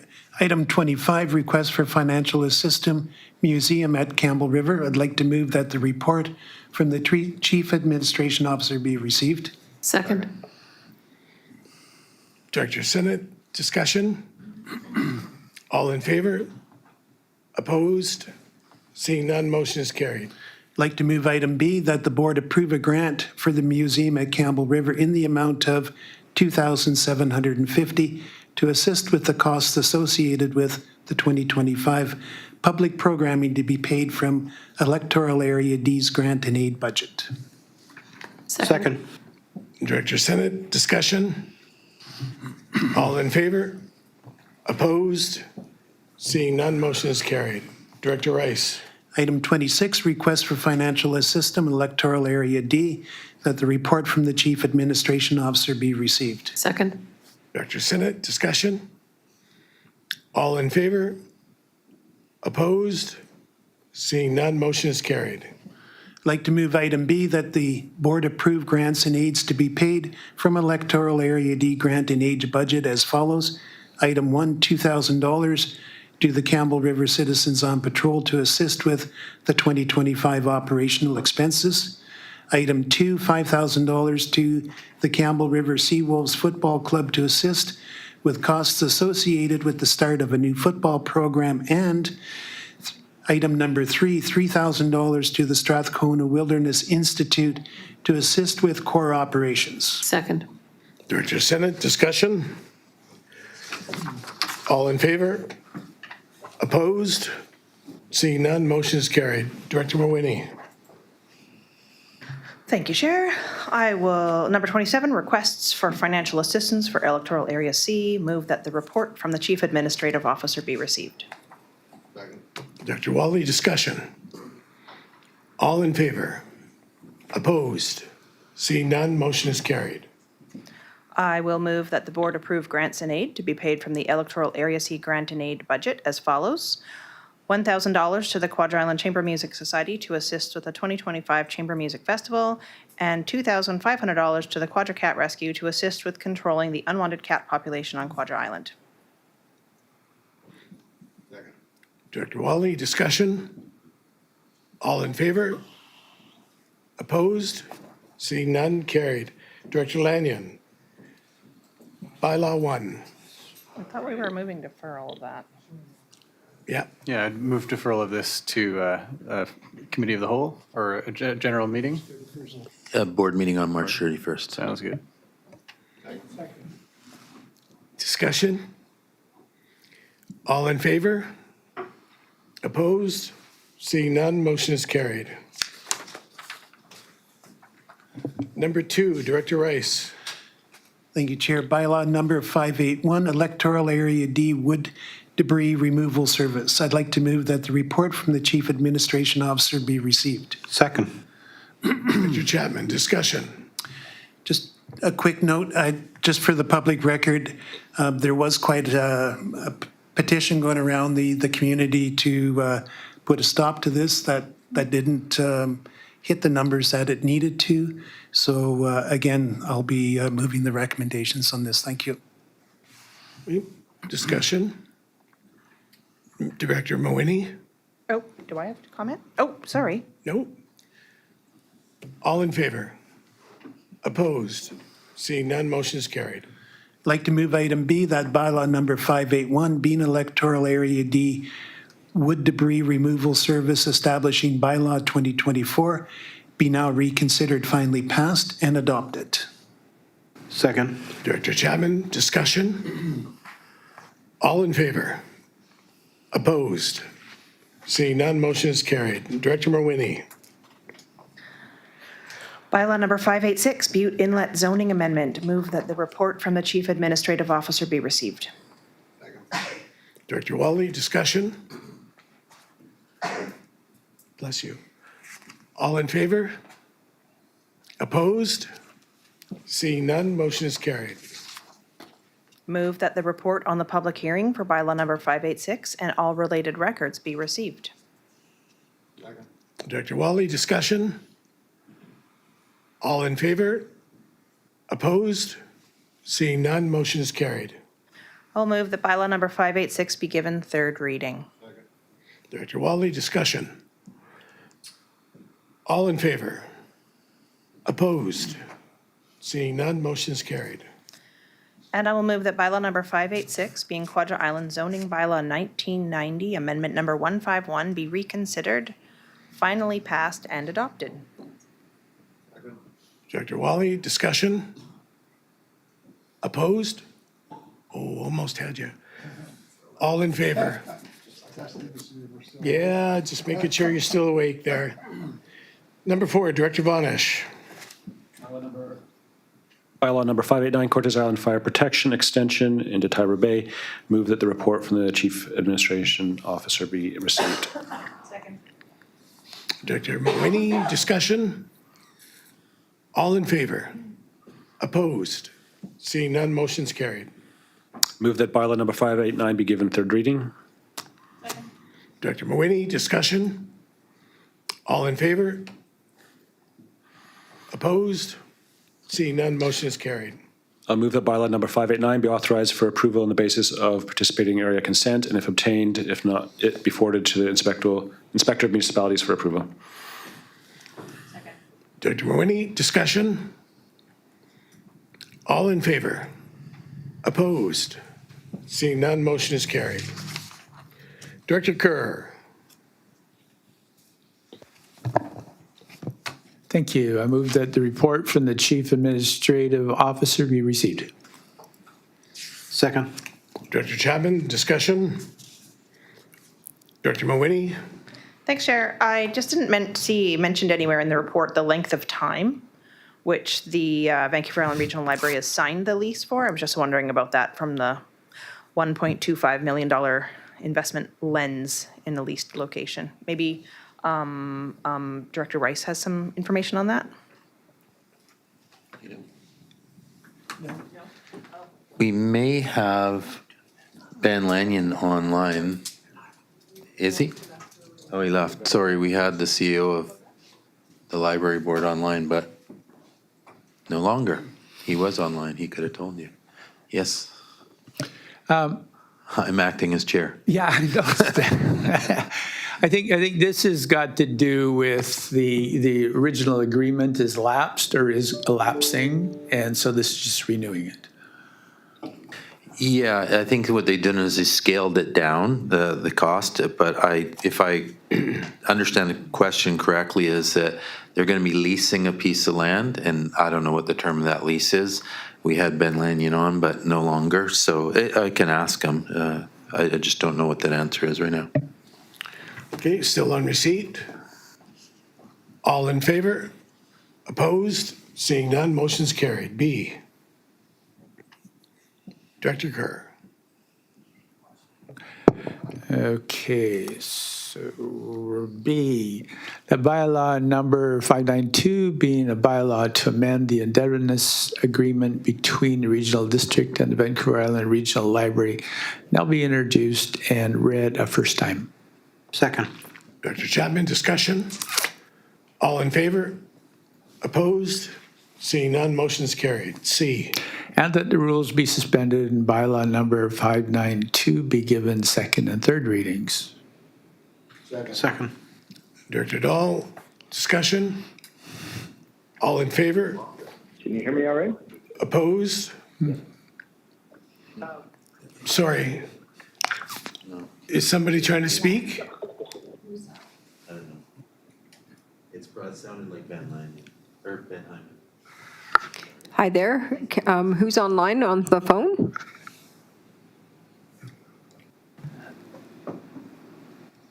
No? Maybe disconnect them. Okay, so where are we here? Number 3 is, or no, C is on the C. floor. C is on the floor. All in favor of C? Opposed? Seeing none, motion is carried. D. And that bylaw number 592 being Campbell River Public Library Capital Financing Agreement Authorization bylaw 2020 amendment number 1 be reconsidered, finally passed and adopted.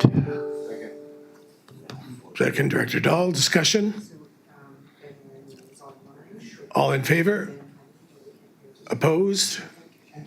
Seeing none, motion is carried. Director Von Esch. Number 6, bylaw number 594, Cortes Island Solid Waste Capital Reserve. Move that the report from the CAO be received.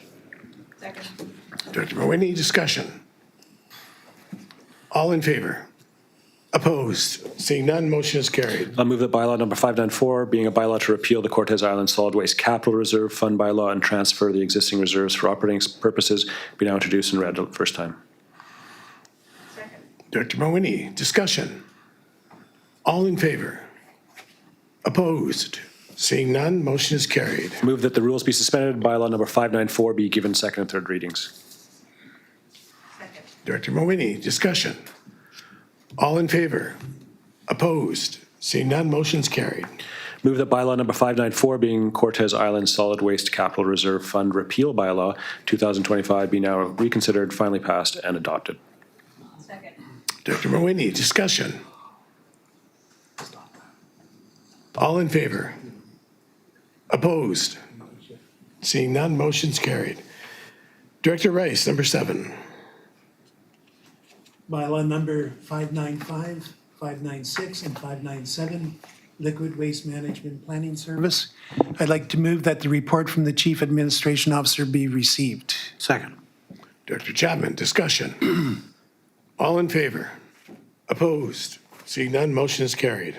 I'd like to move item B, that bylaw number 595, being a bylaw to repeal the liquid waste management planning service applicable to electoral area B and electoral area D, be now introduced and read a first time. Second. Director Wally, discussion?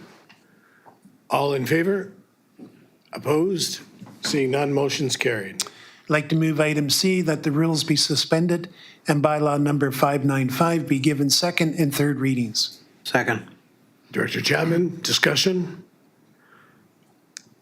All in favor? Opposed? Seeing none, motion's carried. I'd like to move item D, that bylaw number 595 be authorized for approval on the basis of consent of the service participants. Director Mawhinney, discussion? All in favor? Opposed? Seeing none, motion's carried. I'd like to move item E, that the bylaw number 596, being a bylaw to authorize the provision of a liquid waste management planning service in electoral area B, Cortez Island, be now introduced and read a first time. Director Mawhinney, discussion? All in favor? Opposed? Seeing none, motion is carried. I'd like to move item F, that the rules be suspended and bylaw number 596 be given second and third readings. Second. Director Chapman, discussion? All in favor? Opposed? Seeing none, motion is carried. I'd like to move item G, that bylaw number 596 be authorized for approval on the basis of consent of the service participant.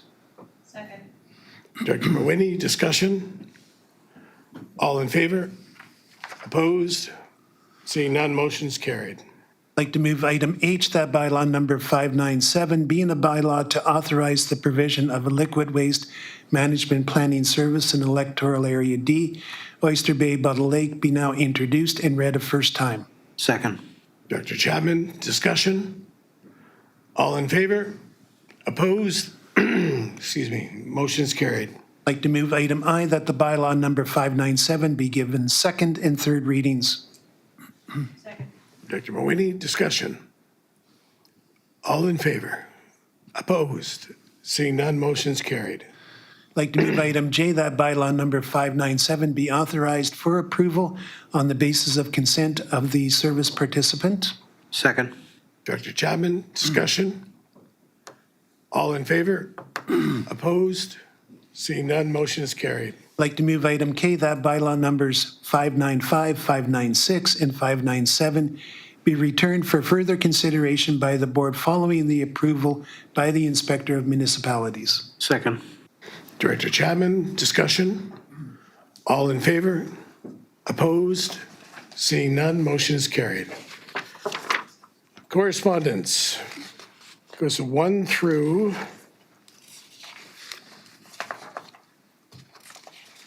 21. Be received. Second. Discussion? I'd like to pull items number 5, 7, and 9, please. 5, 7, and 9. I'd like to pull item 1. Yeah, I'd like to pull items 16, 17, doesn't have an 18, so 19 and 20. I'm sorry, repeat again for me? 16, 17, 19, and 20.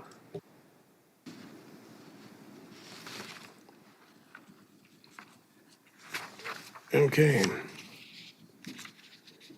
Mr. Chair, I'd move receipt of all the others. Thank you. Second. Director Rice, discussion? All in favor?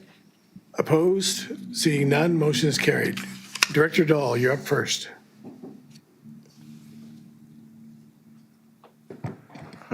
The request for financial assistance for the Campbell River Canada Day Committee, that the January 14, 2025 correspondence from the Campbell River Canada Day Committee regarding a request for financial assistance be received. Second. Discussion? All in favor? Opposed? Seeing none, motion is carried. Director Dahl? I'll move that we give the candidate committee the $15,000 they're requesting. I think that's the same as last year. Second. Would be fair to say, I think last year came from the Regional Grants and Aid Fund. It did.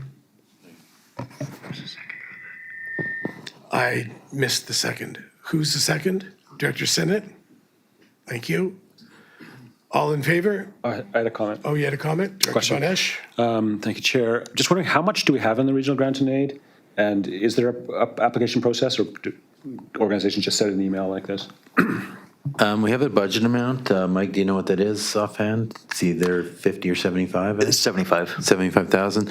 We don't have a policy for it. What's happened in the past, the reason we created a annual budget amount is because we had folks come to us just randomly for whatever, and the board would often support a number of groups, and we were robbing from different functions to support these groups. So we came up with an annual allocation of funds, but we don't have a policy for who and what and where and why, how. Would it be appropriate to have a policy, like to move? We could. We've been working on a grants and aid policy for electoral areas, but we can certainly, put something together. Further discussion? Director Rice? Just a further comment to you, Director Van Esch. I know that I've had people inquire with me, how do they apply for a regional grant? And that information doesn't seem to be readily available on the website. Sure. Again, we don't have a process, but ad hoc people just make requests, but we can certainly, at the direction of the board, create a regional grant policy for application. That would seem to make a lot of sense.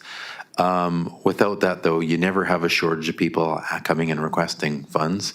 So, but we can certainly develop something. Director Mawhinney? Thanks.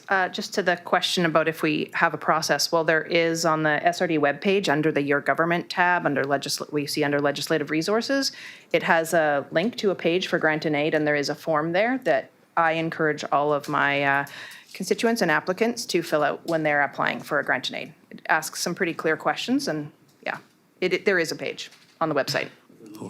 Yeah, what generally happens, though, folks just write to the board, right? Like, that's practically what happens. Okay, any further comments? Director Mawhinney? I was just curious if the Campbell River Canada Day Committee is a registered society. I have no idea. Okay, all in favor? Opposed? Seeing none, motion is carried. Can I make a further motion? Please. I move that the staff prepare a draft policy for regional grants and aid. Second. Discussion? Director Dahl?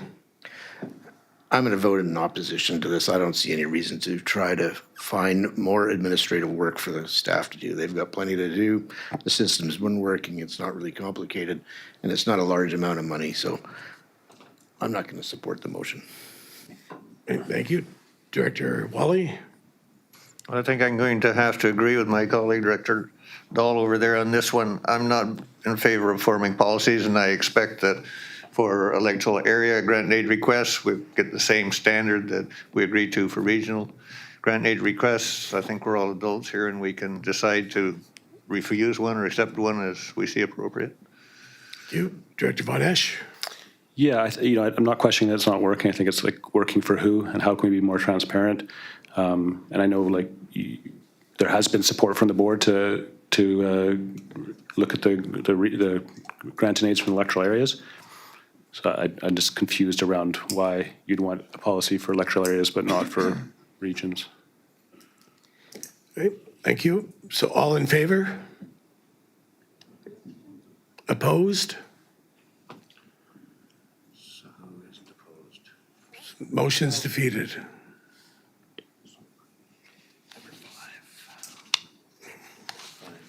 Okay. Robin Mawhinney, number 5. Yeah, so I'm looking at the second number 5, because it goes 1, 2, 3, 4, 5, 4, 5. At least The on second mine. one? Yeah, second number 5. Okay. Just for clarity. So item number 5, second number 5 is the geographic name change proposal, and I will move receipt of the January 31st, 2025 correspondence from the BC Geographical Names Office regarding a proposed name change that it be received.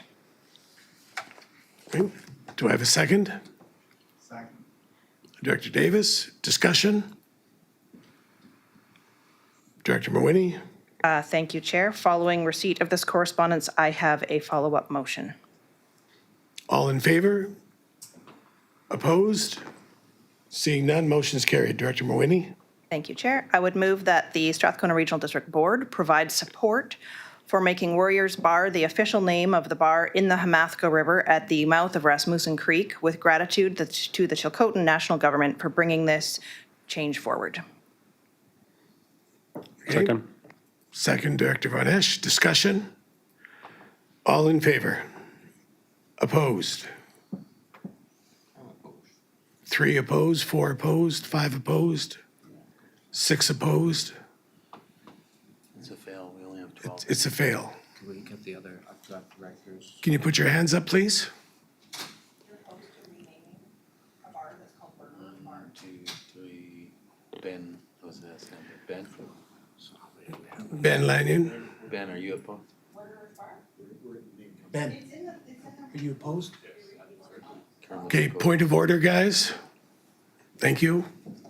Wally, Kerr, Dahl, Zinnet, Lanyon. Yeah, majority was opposed. Okay, number 7. No, Director Mawhinney. Number 7. Are we going to list the names of who is opposed to that? We already did, yes. Number 7, Director Mawhinney. Thank you, Chair. Number 7 is Strathcona Gardens Recreation Service. And I would like to move receipt of the correspondence regarding the inclusion of Electoral Area C into the service area for the Strathcona Gardens Recreation Facility. Second, Director Wally. Discussion? Director Mawhinney. Thanks, Chair. While the letters, they keep rolling in, I just want to take a moment here to address some of the correspondence. I'm not sure how many of you have taken the time to read the letters that are attached to this item from 58 more Area C constituents. So I just want to say thank you to them for representing, for taking the time to write a letter to the board about their concerns. And within those many pieces of correspondence, there's just a couple of comments I want to highlight. One of them is from a letter from Colin Perkins, which states something I've heard frequently. He wrote that a large percentage of the people living in these rural areas have limited income and live here for the rural lifestyle and don't use these luxury facilities. There are many more important essential services to spend limited taxpayer funds on. And this is really something that I hear frequently in a community with so few services. I get asked why on earth we are being considered to pay for a premium service in a community which is a ferry away. Second point, if you've read the letters in this item, you'll notice that there are quite a few in here from residents of the Outer Discovery Islands. We had somebody here today representing them as a delegation. These constituents easily travel 2 hours in each direction to get to town. If and when they go, they have to clamber on and off boats and docks and then a ferry just to get to Campbell River. Their town priorities are necessities, maybe making a stop at the transfer station, picking up supplies, and heading homeward before the wind picks up or darkness falls. And finally, the communication at the top of this file from Jeff Ballingal really hits. He breaks down the travel times and shows that the premise of Area C residents living within 45 minutes of Strathcona Gardens is erroneous, and adds that the consultant who wrote the Regional Recreation Report doesn't include consideration of the travel costs, which create an expensive additional barrier. I will add to Jeff's point that the consultant used ferry trips as a measurement, but as far as I can tell, does not subtract the school student trips, which fill a couple of buses 5 days a week, nor the 20% of Quadra ferry traffic, which is bound for Cortez. So I know it will be a while until we receive the additional participation report because the board moved that it include the findings of the Kelsey Center Committee. But until then, speaking for the community that I have been elected to represent, it is abundantly clear that Area C residents have other priorities and do not care to be included in any service expansion plans for Strathcona Gardens. Okay, further discussion? All in favor? Opposed? Director Chapman, opposed? Motion is carried.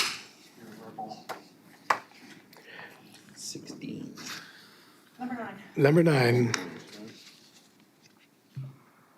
Move receipt of the February 24th, 2025 correspondence from the Mountain Air Avian Rescue Society regarding a grant and aid. Do I have a second? Second. Director Wally, discussion. All in favor? Opposed? Seeing none, motion is carried. I have a follow-up, Chair. Go ahead. I would like to move that the Strathcona Regional District Board grant a $12,000 regional grant and aid to the Mountain Air Avian Rescue Society to support rehabilitation and education programming for 2025, and that the society be invited as a delegation to provide information to the board about their operation, as well as tips for how to prevent human-caused injury to wild birds and other animals. Second. Director Wally, discussion. All in favor? Opposed? Seeing none, motion is carried. Okay, Director Sinnott. Yes, thank you, Chair. I'll make a motion that the March 6, 2025 media release from the Island Coastal Economic Trust regarding an economic diversification plan for Quadra Island be received, and I'll have a follow-up motion. Do I have a second?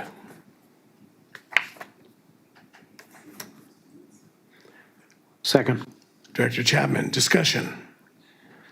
All in favor? Opposed? Seeing none, motion is carried. Subsequent? Yeah, my subsequent motion is that we refer this over to strategic planning update in terms of whether or not we want to consider economic development in the regional district as a potential service, or how we would rank it as a priority with the different service providers, including, it looks like, the Chamber of Commerce and the City of Campbell River doing economic development, and what options we have moving forward. Second. Discussion? All in favor? Opposed? 3 opposed. Director Wally, Director Von Esch, and Director Mawhinney. Motion is carried. Number 17.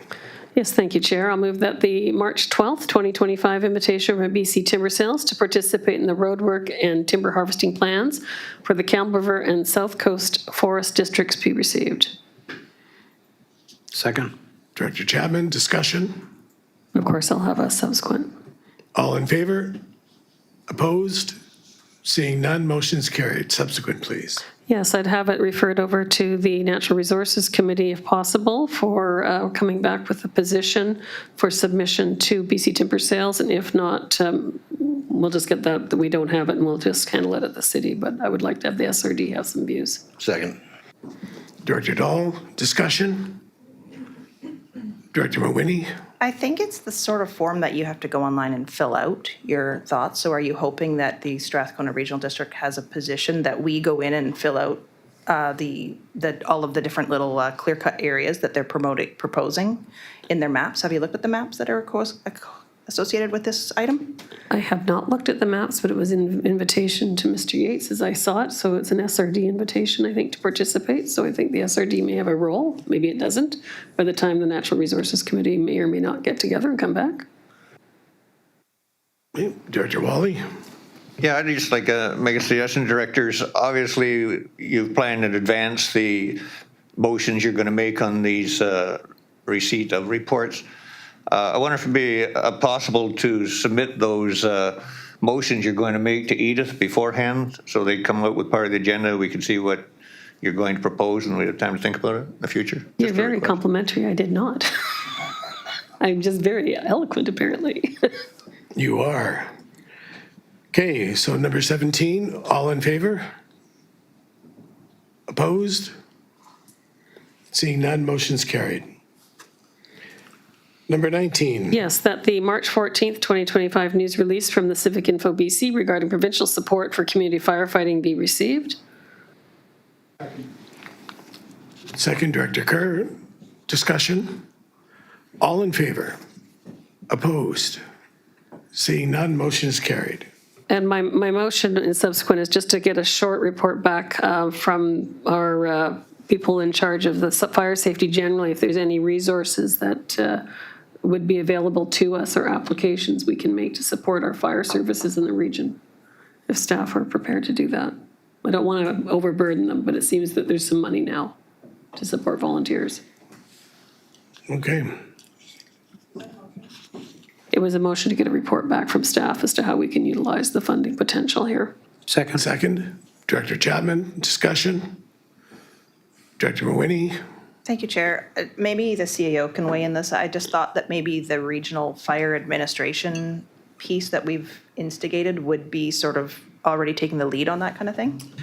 Maybe, but I think what's appropriate to bring a report back on that. Yeah, I don't know the answer right now. Okay. All in favor? Opposed? Seeing none, motion's carried. Number 20. Yes, thank you, Chair. That the March 20th, 2025 request from the Association of Vancouver Island and Coastal Communities, AVICC, regarding reformation of the Local Government Act be received. Director Mawhinney, discussion. All in favor? Opposed? Seeing none, motion's carried.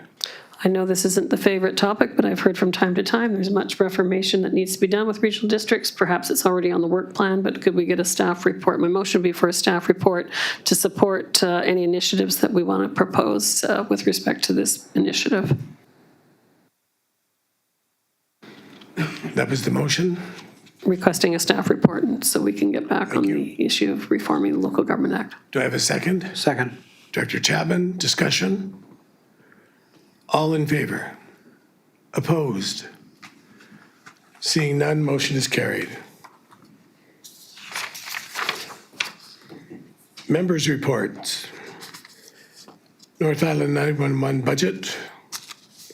That the February 6, 2025 from Director Rice regarding the North Island 911 Corporation budget for 2025 be received.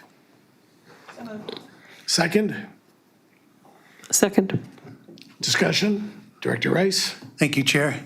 I just thought, I was actually hoping that the board would have seen this a month ago when I posted it.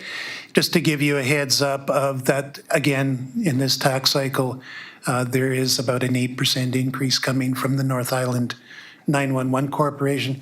I think the PowerPoint that they provided here that I've attached is informative, so I encourage everybody to take a look at it. And if you have questions, just reach out to me. Thank you. Any further discussion? All in favor? Opposed? Seeing none, motion is carried. Director Rice. Thank you, Chair. This is a report for the Black Creek Oyster Bay water system. In all the years that I've been watching the board meetings, I've never seen the director post information for this other committee. This is a unique committee that Area D shares with Area C over in the Comox Valley Regional District.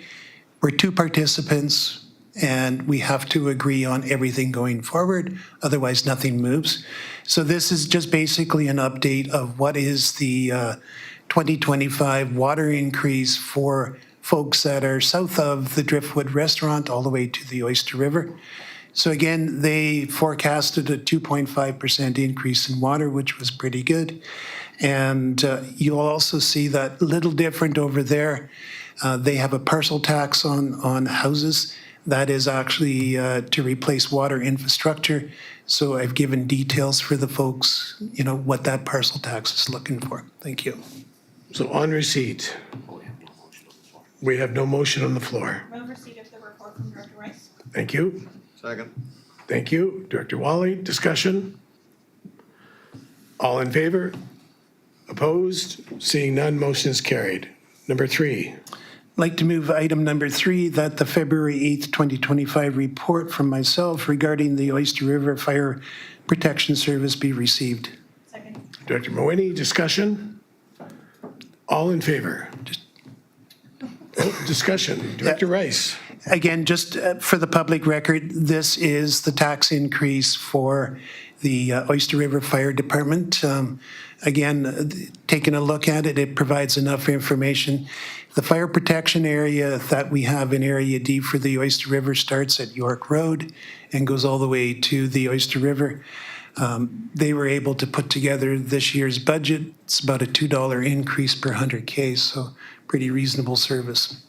And it's just for information for the folks that are living from York Road to the Oyster River. Thank you. Director Sinnott? Yes, I've heard wonderful things with respect to the fire service provided by the Oyster River Fire Department. I wonder if we could get them invited to do a presentation.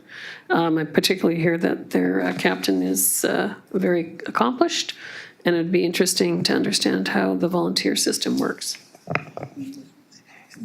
I can certainly reach out to the CEO at over in the Comox Valley Regional District and with the help of Mr. Leach, perhaps maybe we can get Chief Bruce Green to come here. Thank you. All in favor? Opposed? Seeing none, motion is carried. Number 4. Number 4, Electoral Area D Animal Control Service. I'd like to move that the report dated February 11th, 2025, regarding animal control services for Electoral Area D be received. Director Wally, discussion. All in favor? Opposed? Just discussion? Yeah, just a comment. So again, with the changes that we saw last year with the animal control and costs went up quite a bit on it without explanation from the city of Campbell River. Again, costs went up this year. Again, no real explanation. I don't really know what this service does for the community. So I do have a proposed motion there. What I'd like to do is go out and do a public engagement. We've seen quite an increase in the service. I think if I do the math, it's about 58% increase in the last 2 years. And I think it'd be worthwhile, because we don't have any statistics on it, to actually get some feedback from the community. So what I would be looking for is probably something like, a web survey or something to that effect, just to get some feedback so we know what the service is doing. Yep. Director Dahl? I've always understood these are fee for service items, so I'm just wondering if Area D feels that they're being overcharged, why don't they just opt out of the service? You're correct, it's a contract service, so I think that may be something that the director is contemplating. Or whether the community has a need for the service. I think that's more important. I think before I make those kinds of decisions, I want to find out how does the community value the service? And I think that that's fair before we just arbitrarily say yes or no. So that's what I'm hoping, and that's what my proposed motion speaks to. Thank you. So you already stated your motion, correct? It's right here. For staff to, we're still on receipt, and then I'll do the motion. Thank you. All in favor of receipt? Opposed? Seeing none, motion is carried. So the motion is for staff to prepare a report for discussion on how best to engage Area D residents in a timely, comprehensive manner to determine whether animal control is a service that should be continued, and that the report be presented to EASC for initial discussion before moving to the regional board. Do I have a second? Second. Director Wally, discussion? All in favor? Opposed? Seeing none, motion is carried. Number 5. I'd like to move that Electoral Area D Fire Protection Service, that the report, March 18th, from myself regarding the fire protection service in Electoral Area D be received. Move receipt, or second, whichever one I need to do. That would be a second. Discussion? All in favor? Opposed? Seeing none, motion is carried. Discussion. Sorry, go ahead. I hope directors had an opportunity to take a look at this. I did reach out to our MP to get a lot of information from the federal government. So I do have 3 motions with this report. One thing I do want to remind the board is that in September 2021, there was the initial review on this fire service, and there was a recommendation, and I believe that we could resurrect what the resolution was back then. Essentially, I would like the service to be renegotiated, but I have 3 motions that I'll talk about. Thank you.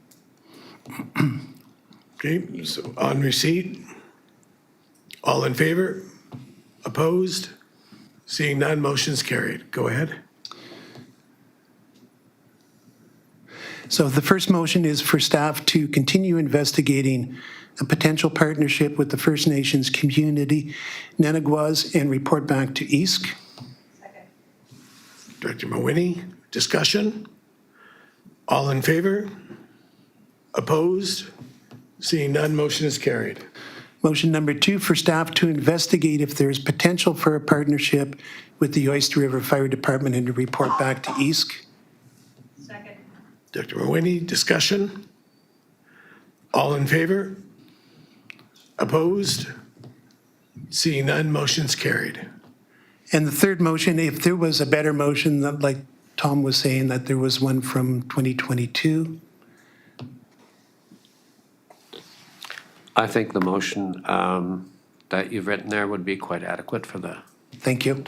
For staff to work with the City of Campbell River to amend the existing fire protection contract with the City of Campbell River that will ensure yearly costs will be predictable from one tax season to the next, and to ensure that Area D is no longer funding capital costs for assets that are solely owned by the City of Campbell River. Director Mawhinney, Director Dahl. I won't be supporting this one. I mean, the last sentence, will no longer funding capital costs for assets that are solely owned by the City of Campbell River. That's basic business. Who is going to pay for those assets? Only the taxpayers of Campbell River so that they can provide a service to Area D? That doesn't make any sense. Why would anyone agree to do that? It's part of the way business is done. It's no different than water. Again, it is a fee for service. Area D, if they feel they're being overcharged, could simply opt out. Right. If, again, just to be overly optimistic, so in theory, what could happen is you could have an agreement where, so right now, I think I could be off, is it 17%? 14%, 15%, what Area D pays of the Campbell River's overall budget that includes capital and everything. So you could say, okay, Area D's not going to pay for capital, but they're going to pay 20% or something. Like the city could negotiate that. So I would say for certain though, because I will talk to the city about this, if you're not going to pay for capital, the percentage of operating certainly has to go up because they need capital infrastructure to support firefighting. So, in response, and you do have a fair response, but again, I attached the original report from 2021. If you take a look at it, it makes sense. What they were pointing out is that Area D doesn't own these assets. We get no financial benefit from them. We are contracting the city for a service. So we're happy to pay a contract price, whatever that contract price is. But why are we also paying for capital assets that a rural area would never be purchasing in the first place?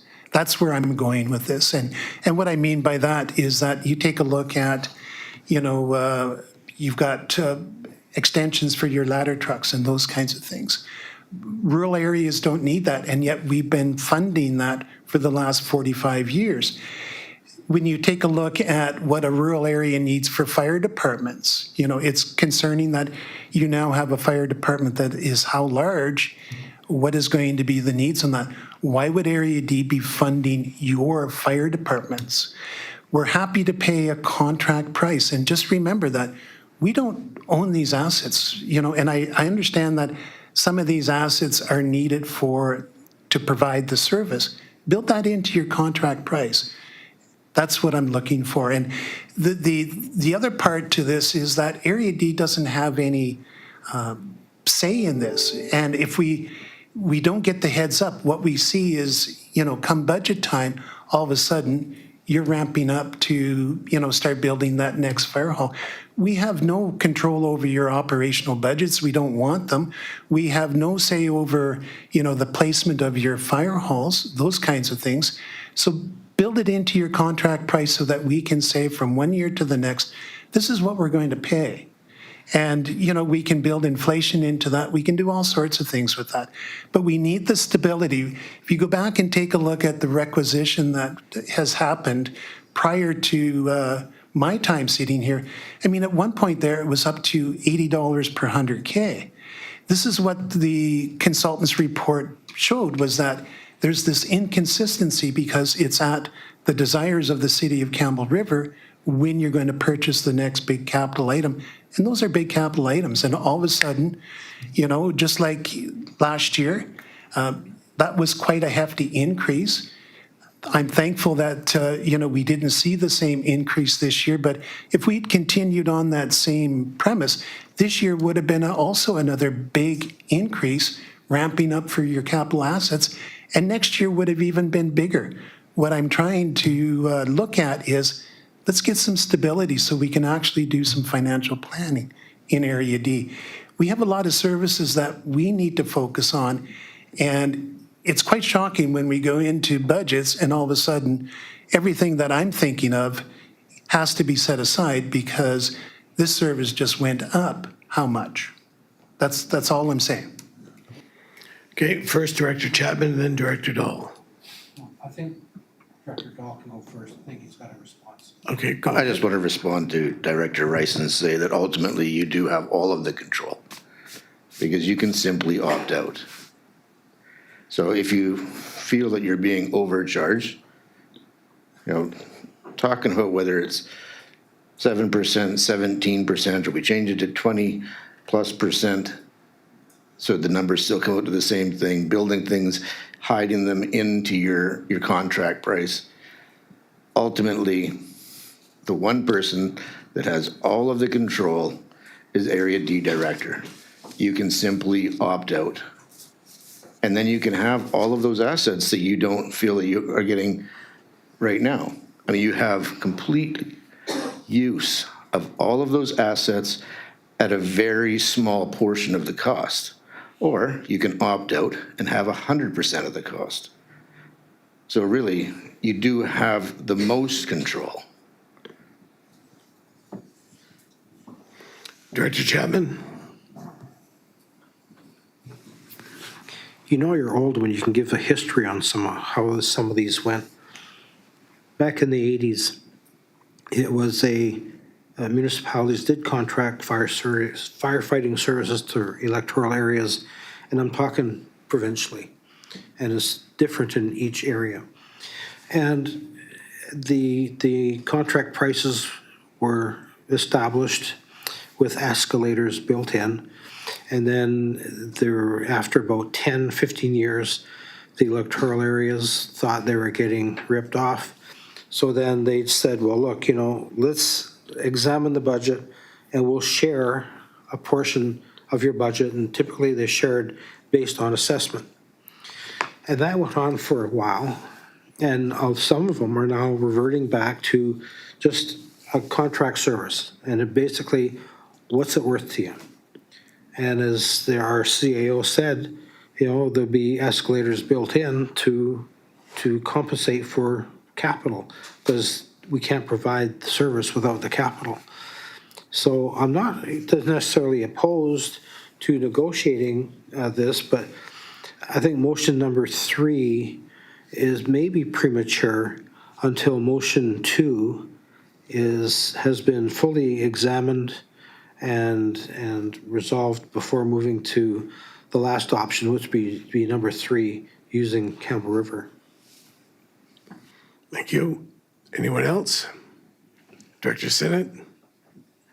Yeah, I do respect what you're looking for is financial stability, and that's part of the City of Campbell River's actual policies with taxation. I don't doubt with you being a group that we provide service to that that's important.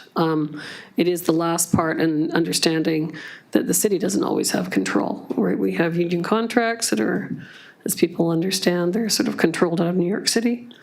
And then we also have Fire Safety Act changes that come along that we didn't control. So some of these things make it risky for the city to make some commitments like that because we face the same financial stability problems with our taxpayers. But, I mean, if we didn't talk, I think if you amended the motion to not include that last line about the cost, but looking primarily at financial stability methodology, I think that would be somewhat more palatable. That would be fine. I'm looking for stability because right now there isn't stability in this service. And again, you know, because of the fact that Campbell River does their budgets over in your own council chambers, you know, by the time that information comes over here, we're sitting in our first budget meeting and it's like, oh crap, what'd you guys do that for?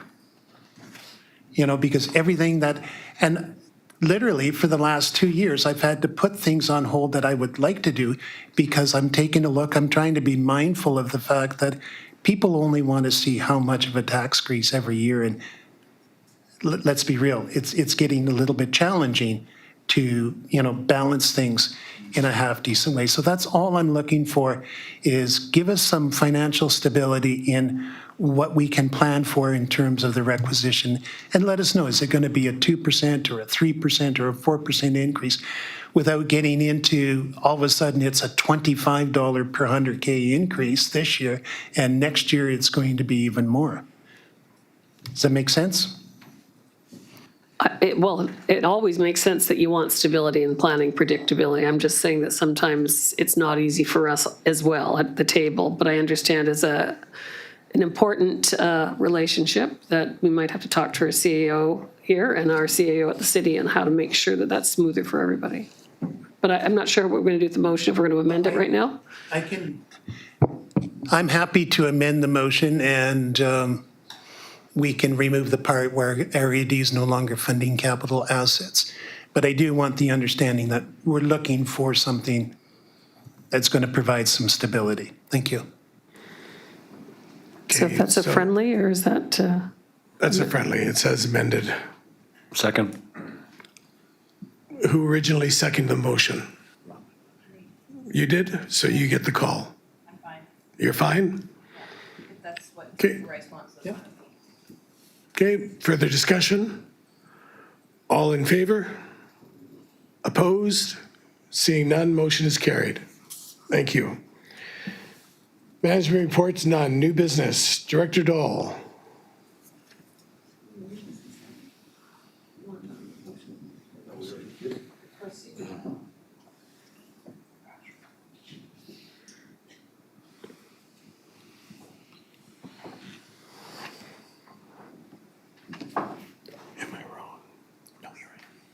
Just, I want to report on the procedures bylaw be prepared with options for amending the reconsideration motion language. Okay, second was Director Kerr. Discussion? Repeat that, Mr. Chair. Can you repeat that one more time, please? I'm asking for a report on the procedures bylaw be prepared with options for amending the reconsideration motion language. Okay, further discussion? All in favor? Opposed? Seeing none, motion is carried. No. Okay, addendum item. Move the addendum item be, move the addendum item be considered. Second. Addendum item is Bill 7. Amendment to be considered. So the amendment be considered? Moved and seconded. Moved and seconded. Discussion? All in favor? Oh, Director Kerr? I'll have the subsequent. Okay. All in favor? Opposed? Seeing none, motion is carried. Subsequent, please. Yeah, we'll receipt. That the correspondence from Amanda Kinney MLA for North Vancouver Island be received?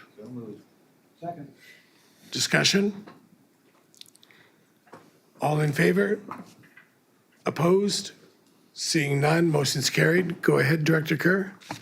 Thank you, Chair. And I move that a letter be sent from the Chair of the SRD to all BCMLAs and mayors and regional districts in British Columbia and local media expressing our concerns and objecting to Bill 7 and its effects on democracy. Director Wally, second. Further discussion? Director Chapman? Would that be the adoption of Bill 7? So just in the language, we might want to put in there, we oppose to the adoption of Bill 7. As a friendly, that's great. So just as a point of understanding, if the board's okay, because it's a kind of opinion position letter, if we can consult with Director Kerr on the contents of that, so that, because I'm not sure what the board's position is at, and the chair, of course. Okay, Director Mawhinney? Thank you, Chair. According to MLA Kindy, who was here earlier today, she said that they have to pass first reading so that then it goes to committee for discussion, and that and as far as I can tell from the media reports, the Bill 7 is in negotiation for substantive changes. So I do feel that at this point, sending a letter from our entire board to all the media and all of the municipalities and regional districts in the province seems a little premature. They've already passed first reading. Yes, and that's why it's at committee to be discussed now, right? That's like when we do first reading so that we can actually make something so that we're allowed to talk about it and work on it. Well, I think what happens at first reading, they've introduced Bill 7 in some kind of draft form, given it first reading for discussion, and then they have committee to pick apart the bill itself. So then it would go, does it go back, then it goes back first, once it's got Who knows? amendments in the It could committee, it be- would go back to second reading. It could be killed, Right. defeated. But I think after first reading, and let's say presumably before final and adoption, is your point for communication. So I think if you want to voice opposition to the bill in its draft form, now would likely be the time. Well, I feel that, I understand, Director Kerr, that this is of concern. However, I haven't even read Bill 7. It's not attached to this correspondence from Anna Kindy, which was an addendum, which was only added to the agenda within the last 24 hours. So I don't feel comfortable. It's been in the news. Have you read all of Bill 7, Director Rice? It's been in the news and it's been highly reported on global. So I am stating that I do not think that our board should be stating a public opinion about Bill 7 unless everyone here has read Bill 7 except me. And I don't think that's true. Director Kerr. Thank you, Worship. This is the point where you have a vote. And if you don't agree, then you can vote against it. Okay, call the question. Oh, Director Senate. I'm not opposed to taking a 5-minute break so you can read it. It's very short because it's a very encompassing, it lodges within the Lieutenant Governor Council Cabinet the power to amend any legislation at their direction. I've read it. It's a very big sweep of power into cabinet without going through the legislature. Just one comment, I think that was exactly the quote that they came out with on Global News. Okay, so we'll call the question. All in favor? Opposed? 2 opposed.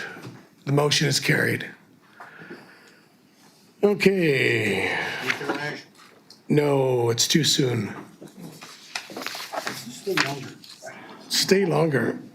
See, we only went a half hour over. So just before the chair calls a question on termination, 2 things. You'll see as we rose on the in-camera workforce housing, I understand we've got feedback from the the Hospital Foundation and the Millman family supporting a press release. You'll see that out there, so it'll be out to talk about, and you'll see a press release, so that's really exciting. And Monday at 12:30, whether you're virtual or here. Okay, great. It is a regular council meeting, board meeting. It's not a cow. It's a special meeting. Should be less than an hour. Okay, move for termination. Don't worry about sitting next to So moved. Director Lott, second. Discussion? All in favor? Termination? Thank you very much, everybody. It was a long meeting. Thank you to the staff for having to sit there and listen to this for 4 hours. I feel for you.